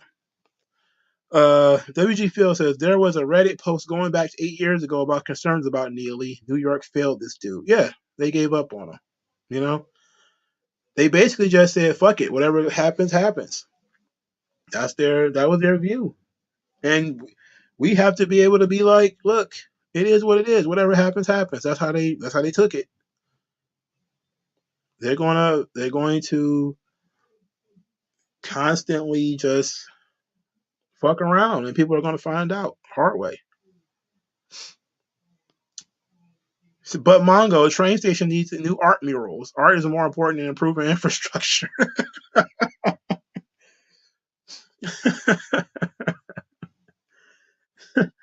They're probably going to do something that's really stupid in order to deal with the people getting hit by trains. They're probably going to do something stupid where it's probably going to be like they're going to limit how fast the trains can go. That way, you know, the conductor will have time to stop. Some stupid shit like that. You know, put the onus on somebody else. It's like, no, put some fucking bars up or something like that, where if somebody gets shoved from behind, they can't go over into the damn rails. Like, come on, we can do better than this, man. Like, I don't understand that. Like, Detroit doesn't have, we don't have, we haven't had, I should say, a trolley system that long. Like, our Q line hasn't been there that long. But there's bars on the queue line where the conductor knows exactly where to stop, and there's where the doors are open. You can't be pushed in front of the fucking queue line. Now, there's of course ways for you to, if you're running across the street, you cannot make it and get hit by the fucking queue line. But yeah, that could happen. But just shoving a motherfucker who's standing waiting for the queue line, just shoving him in front of the queue line, that's probably not going to happen. You know. Now, I don't think it's in every place. They might have tore down some of them. I mean, it is Detroit, but for the most part, New York could have put up some bars, and that shit could have saved some lives. Train your conductors to stop in front of these in these spaces right here, so people can get on and people can get off, and that's it. And therefore, people who don't want to get pushed in front of trains, they will know not to stand in front of the open space. You know, the open spaces for where you can get on and get off. You know, or you could just, I mean, that is even a simpler than putting a bunch of police officers down there, because you got to pay those people to be there. You know, and then you're going to invite a whole nother situation with police officers down there, because then if from what I've seen in New York, and I was in New York for a couple of hours, I didn't get on the train, but from what I saw about the trains, that's where a lot of activity is. You know, there's a lot of stuff going on down in that subway system. How they have police officers down there, and they got subway security and all this kind of stuff, and shit still happens, is beyond me. Because when I went down there to New York, man, it seemed like there was tons of people all over the place, fucking place.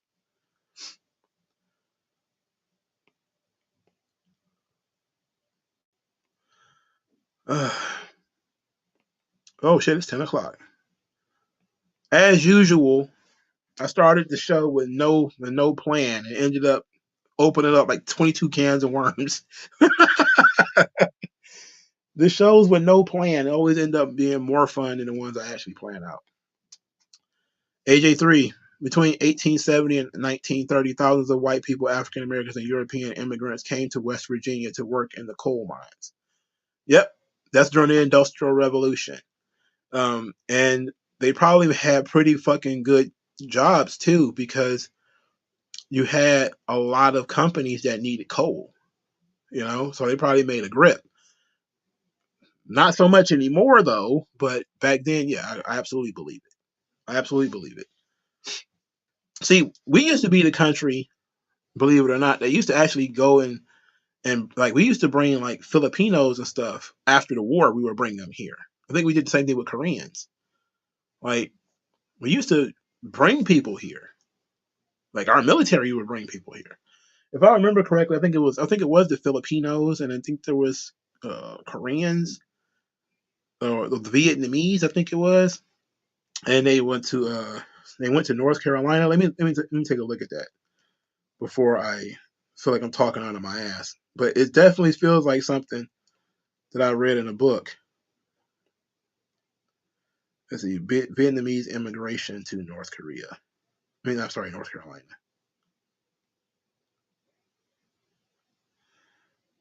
Uh,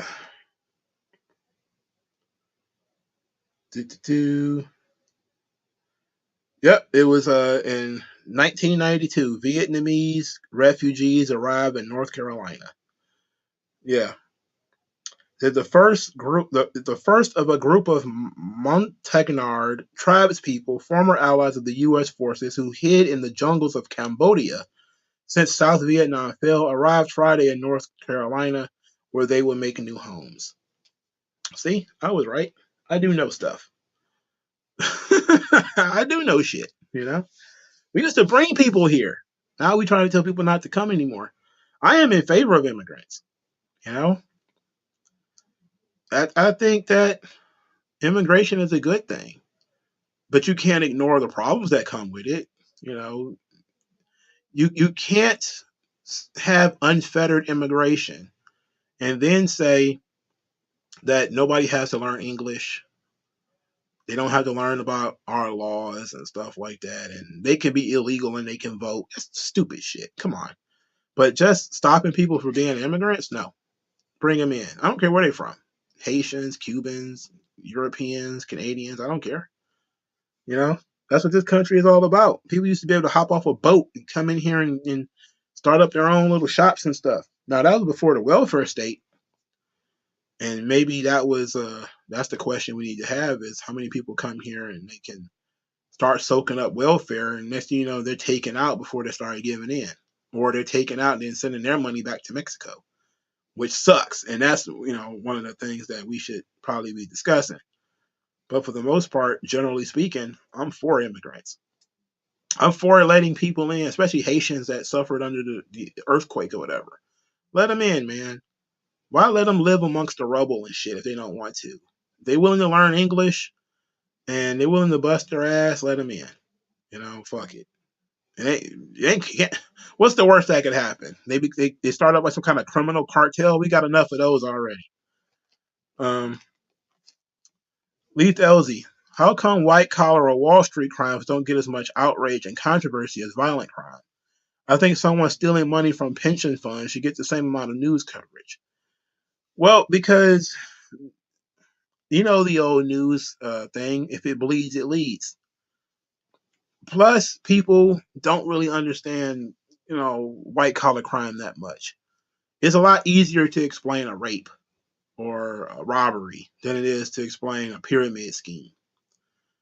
So many people don't understand what Enron did wrong or what Bernie Madoff did wrong. They don't understand that shit.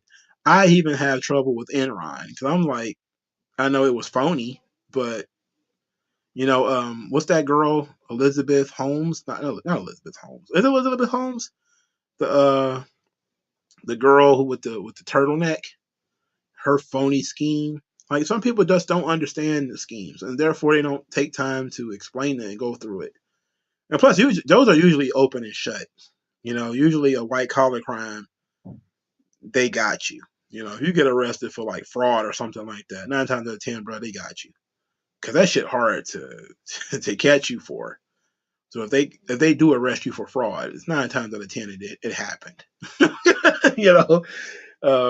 A murder, yeah, you can find a dead body, but that doesn't mean you found who did it.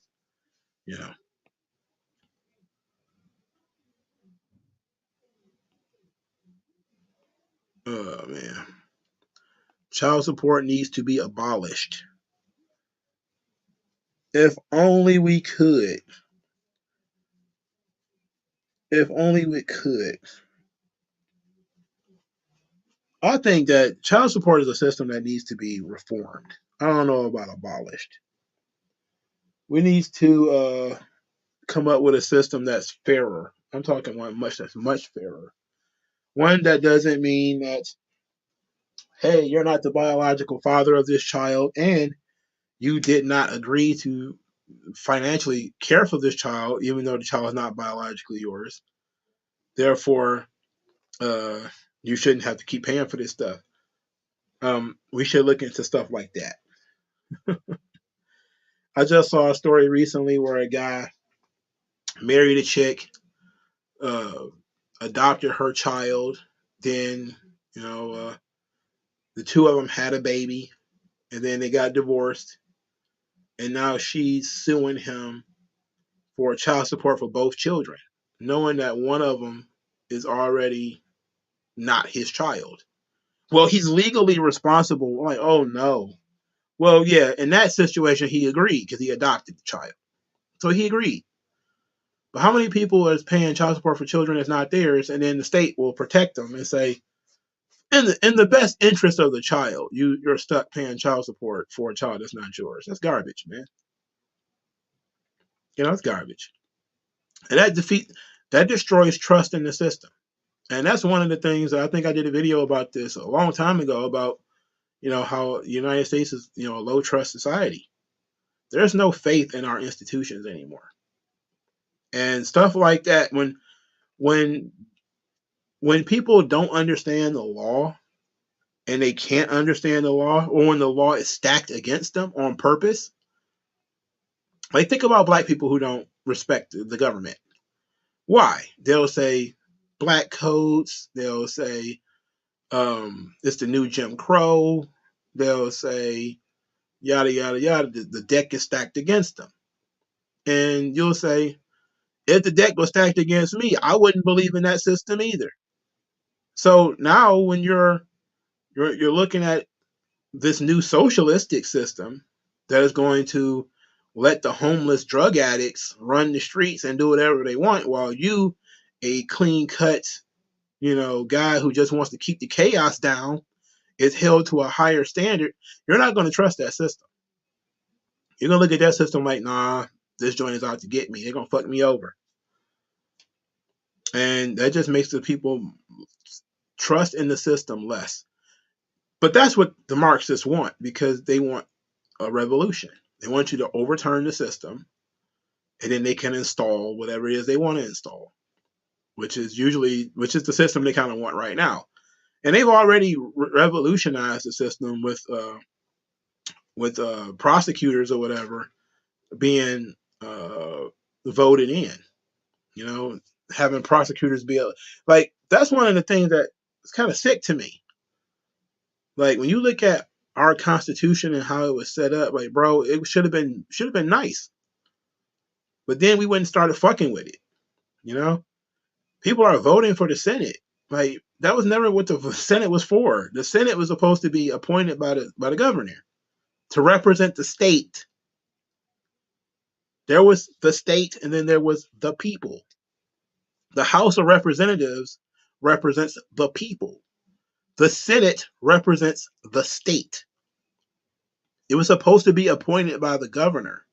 But now, the Senate is working just like the House, and they're running and having elections for Senate seats. And I'm like, well, the Senate and the House are no different thing. They're the same thing now.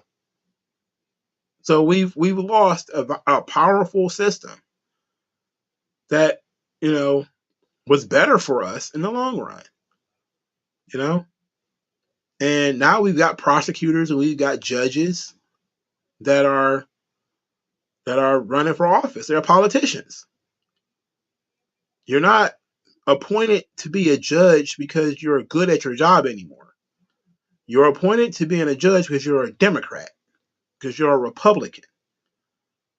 And you're the Democrat or Republican that we like right now. You will make the decisions that we want you to make, not the legal decisions that we want you to make. Well, not the legal decisions that should be made. And that's fucked up everything. You got prosecutors who decide that the law doesn't matter anymore. The law, when something blatantly happens, like an assault, like robbery, they'll find ways to say, well, probation. But then you'll get into an argument with somebody and you'll get arrested for whatever the fuck, disturbing the peace or some stupid shit like that. It's like, bro, nobody's got time for this shit. And you say people are not going to trust this system. Of course they're not going to. Why would they? Why would you trust a system that's this shady? Nobody should. So it's not that much of a surprise to me.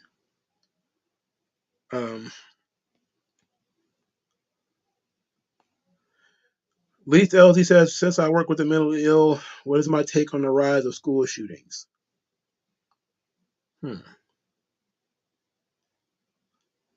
Okay. All right. So here's the thing about school shootings that really, it's just an interesting thing that I'll look into. Quite a few people have violent ideations and they have psychotic breaks. I mean, it happens, but I don't necessarily think that school shootings is an uptick in mental illness. Because I don't think that everybody that shoots up a school is mentally ill. I will say this. We used to have Tommy guns. You've already seen those in the old gangster movies and stuff. You've seen them in the old gangster movies and things like that. Nobody ever thought to go to a school and shoot it up, right? There was no stories of school shootings in the 30s and the 40s and shit like that. I don't think that there was a school shooting until like the 80s. All right. I think that's when they first started doing school shootings. I think that school shootings was an uptick, not of mental illness, but in the falling of our social system. where violence in between children was not taken seriously. And what ended up happening is people became more and more detached from society, right? One of the things that you learn is that the more itemized people are, the more likely you are to commit violence against them, right? So, like, I think this was something I learned in college. When somebody is a part of a community, like a legitimate community, not one of these bullshit online communities, they're less likely to attack these people in these communities. So you'll typically have, if you know your neighbors, you're less likely to kick in the door of their house. You know, if you know the other kids in your neighborhood, you're less likely to rob them because mostly it's due to they could probably finger you pretty easily if because you know them, they know you. So as we become a little bit more itemized in our societies, more children are staying indoors, playing video games. They don't really have friends. They have no reason to respect the life of anybody in that school. So you can say, well, it's bullying. And I say, well, kids have been bullied because that's what kids do. Kids crack jokes on each other. Some kids are better at it than others. There has not been a history of, well, all of a sudden bullying exists. Now school shootings exist. So that's not it. It's not mental illness. That's not it either. It's that the kids who are killing and shooting up these other kids are so detached from the rest of them that they don't care about them. They don't see the schools as their classmates or their friends. And the bullying is just one excuse, right? The bullying is just an excuse. When in reality, when you listen to a lot of these people, there's political motivations involved with it. Some of that stuff might have been triggered by some kind of mental illness, or it might have been triggered by some pills that they've taken. Because sometimes you'll put people on an antidepressant or something like that, and it'll make them violent. So I shouldn't say that it's not completely not mental illness, because it does coincide quite a bit with the rise of us putting children on medications, just us pumping kids full of medications. And so it could be a number of things, but I think personally, a lot of it is the itemization of our society where kids just don't play anymore. You know, we're teaching kids that they're pretty much any time that they've been criticized, they're being bullied, that that you can't really power through bullying, and that the only way for you to get your power back is to assault and commit violence against people. And if you're a certain weak-minded child, that would make sense to you, and that would be something you would participate in. So there is an element of mental illness there, of course, but I think there's going to be a lot of social illness there. Yeah, Theranos. There we go. Elizabeth Holmes. I'll be trying to remember people's names and I can't.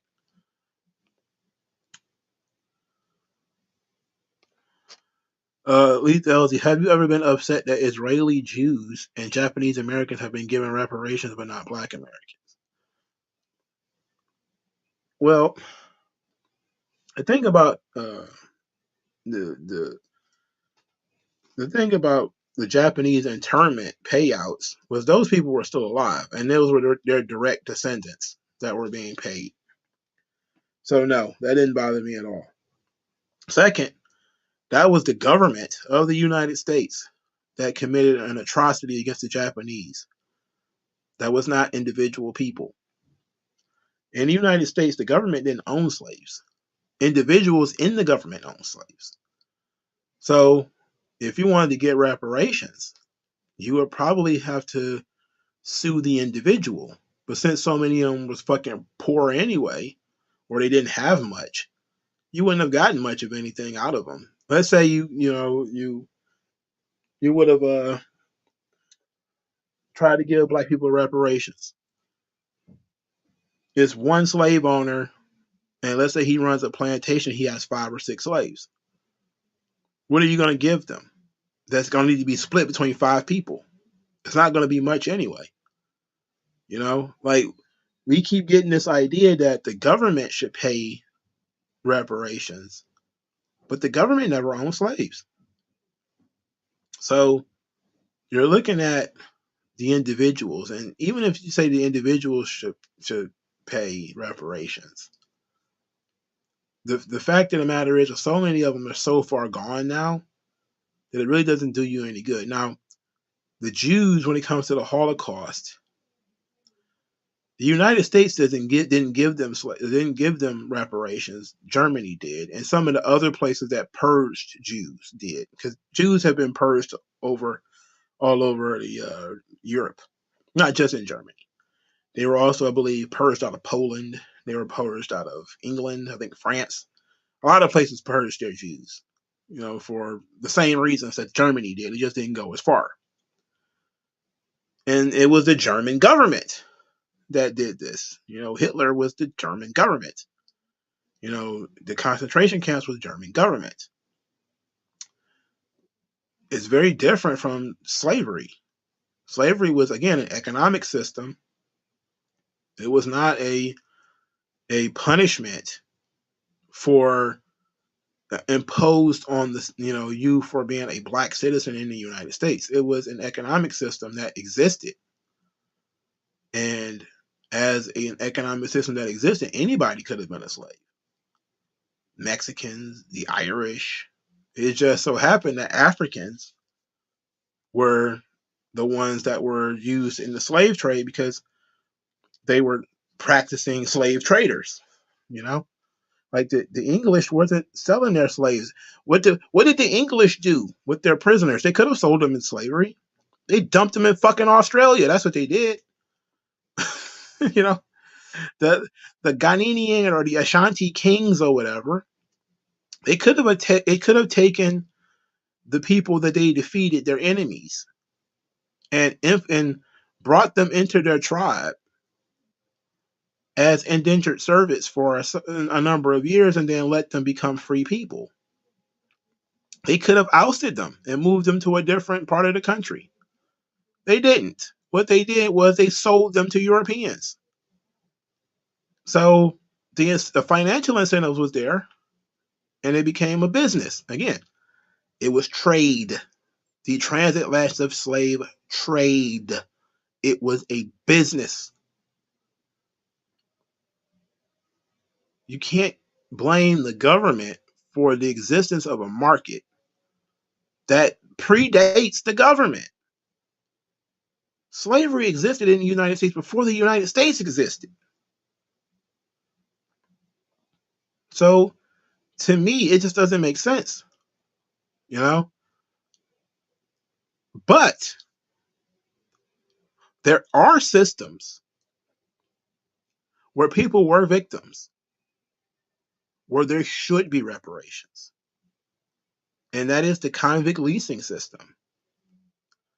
People whose fathers died in like these Mississippi plantations, and they were sent there for petty reasons, and they died working in the hot sun, they should get reparations. If your grandfather, your great-great-grandfather was picked up for vagrancy, abused in these prison systems, and then ultimately either died or was killed, you should get reparations. Not for slavery, but for convict leasing programs. And that stuff was in like Louisiana and Louisiana, Mississippi, Georgia, I think North Carolina, quite a few places. I'll give you another one where people deserve reparations. If you was forcefully euthanized, and pretty much every state in the United States had this. If you were considered a person of below a certain IQ, they didn't want you to reproduce. or in order to get welfare or whatever, you would have to admit to either have your tubes tied or something like that. Or sometimes they would even do it against your will. You deserve reparations. Because this was conduct violating your personal rights, and it was done by the state. You deserve reparations. I forget the young lady's name was, but she was sterilized by the state of North Carolina. She deserved reparations. Absolutely. The state of North Carolina took away her ability to have children because they said she was a moron.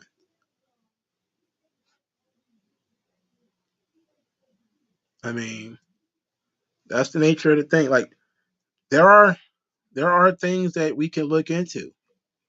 Slavery shouldn't be one of them. There's tons of other things we should be looking into. You know, even today, if your uncle is up in Jackson, Michigan, and he dies, yeah, you deserve reparations. You know, unless he was given the death sentence. We don't have the death sentence in Michigan. And even if he was given a death sentence, he deserves a dignified death, one without pain and suffering.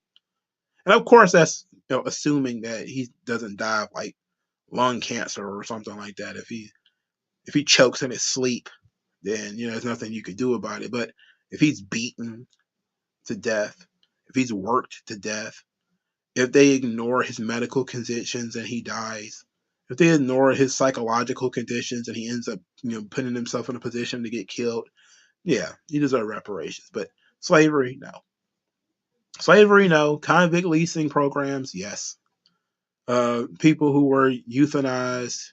I keep saying euthanized. I meant people who were euthanized is killed. uh, People who were made unable to reproduce, euthanized. You deserve reparations. Basically, if the state violated your rights, you deserve reparations. If you lived in like Michigan or California or New York or something like that, and your house was destroyed in order to build a highway, you deserve reparations. That's a lot of people, and it did happen to people. If your house was damaged in, what was this in Philadelphia, the Move bombing, when they bombed the Move house, and completely unnecessary, by the way. If your house was damaged because they wanted to bomb this house and they got your house too, you deserve reparations. You know, if you were harmed illegally by a police officer, you deserve reparations. There's plenty of people who deserve reparations. It's just not for chattel slavery. It predates the law of the United States. It wasn't against the law. You didn't have those rights at the time. You had them endowed to you by your creator, but they were not codified in law. And reparations comes from things that are codified in law. It is when the government breaks the law that you deserve reparations. When the government violates your rights, you deserve reparations. All right, it's 10:30. Oh boy.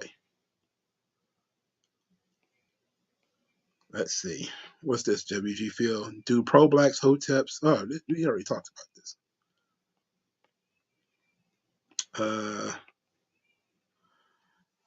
Leith LG says, I agree that real world community have declined, but I read somewhere that most people commit crimes against people they know.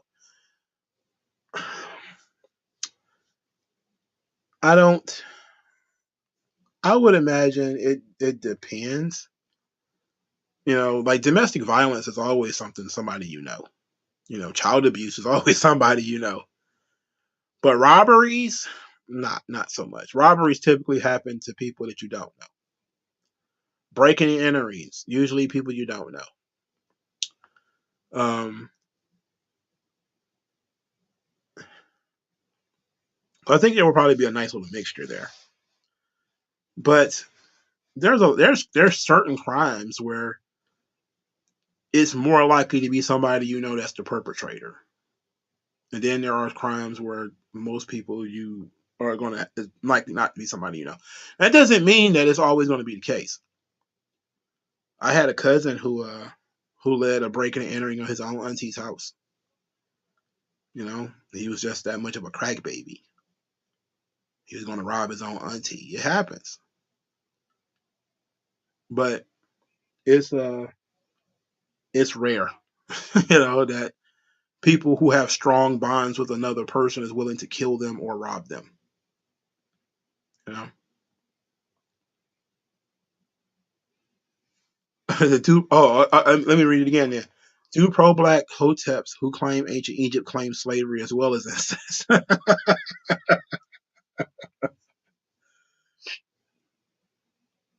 The interesting thing is a lot of them deny how the pyramids were built or that ancient Egypt practiced slavery.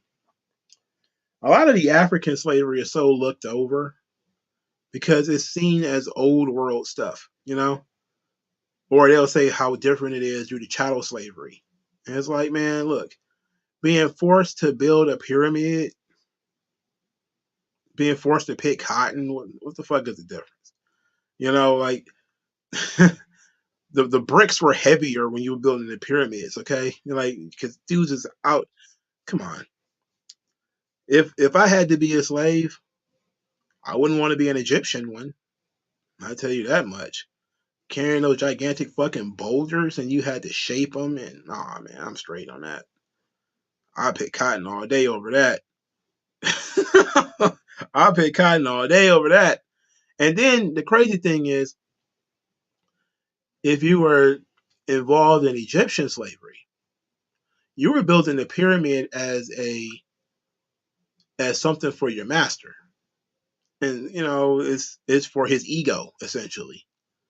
While the cotton field was the way your master ate, and you benefited from that. You know, if your master ate off of the cotton business, then you ate off the cotton business because your master was going to had to provide you with food. So at the very least, you had some incentive to make sure that you ate as well. But I wouldn't want to be a slave anyway. But if I had the choice, not in Egypt. The sun, the building of the pyramid. Sometimes you even get killed along with the master, buried alive with him in the mausoleum. Hell no. Mm-mm. Mm-mm. Mm-mm. No. No. No.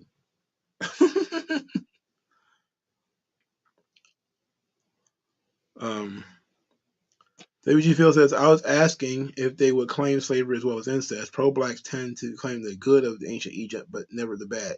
That's how they are with Africa in general. They pick and choose what parts of Africa they agree with and what parts they don't. What's the good parts of Africa that they like? The part where these guys were capturing poor people or their enemies and selling them, they don't claim that part as being great. The part where they were doing fucked up stuff, putting discs in their lip and all that kind of shit, they don't claim that. You know, it's like nowadays when they see what was this? I forget what it was called, the number Tumfa or something like that, which is twerking in African. I think it was like Sierra Leone. They found like a historical somebody did like a history of twerking or whatever. Because people were talking about how much it was a trashy dance and how nasty it was, and so as usual, some pro-black leftists was like, "Oh, it connects us to Africa." It's like when Pimp C was talking about the big dumb chains that rappers wear, And he would talk about, oh, you probably seen, everybody know about Mansa Musa and the African kingdoms, and they love gold and jewelry. It's just in our blood. I was like, nigga, they ain't got nothing to do with Africans. This shit ain't got nothing to do with Africans. It's just certain. It's a class symbol. It's a class signifier. That's all it was about. You know, it's a class signifier. It ain't got shit to do with Africans. But they did the same thing with twerk videos. They went and found some Africans and what the old African song and dance is called, and then say, oh, twerking is just white supremacy if you're against twerking. It's like, shut up, bitch. They wasn't twerking in the 50s. I ain't see my Meemaw twerking. That don't mean she wasn't out there doing her thing, but shit, she wasn't out there throwing her hips. She had more sense than that. And then you niggas didn't even know about this. You're just looking for justifications for your bad behavior.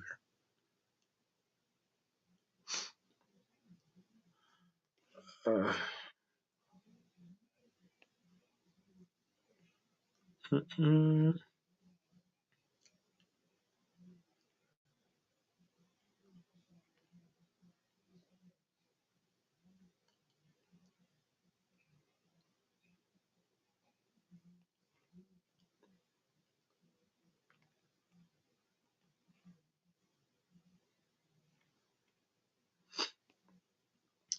James Earl Cash.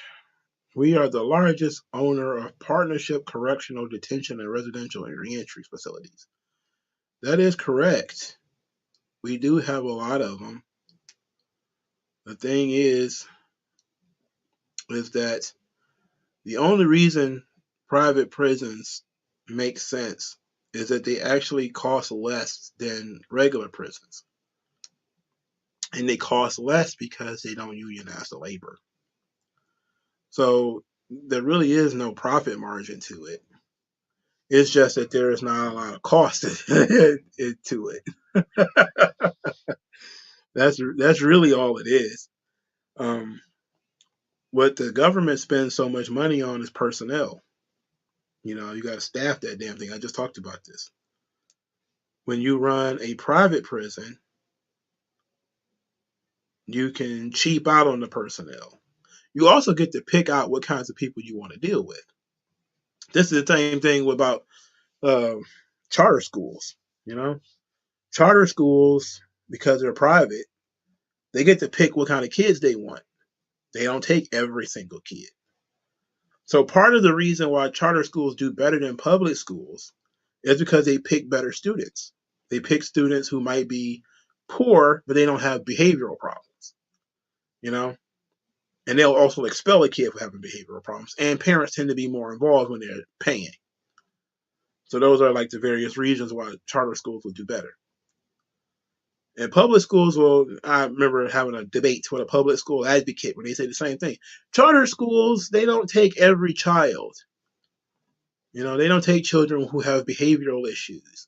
Public schools are forced to. And I say, well, yes, public schools, they are forced to take children who have behavioral issues, but they also don't deal with the behavioral issues of the child or with the parents or anything like that.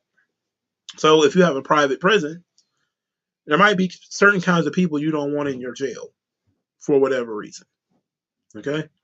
Might be you want to have a lower tier facility, because upper tier facilities are typically like supermaxes. You're not going to have a private supermax prison. You just forget it.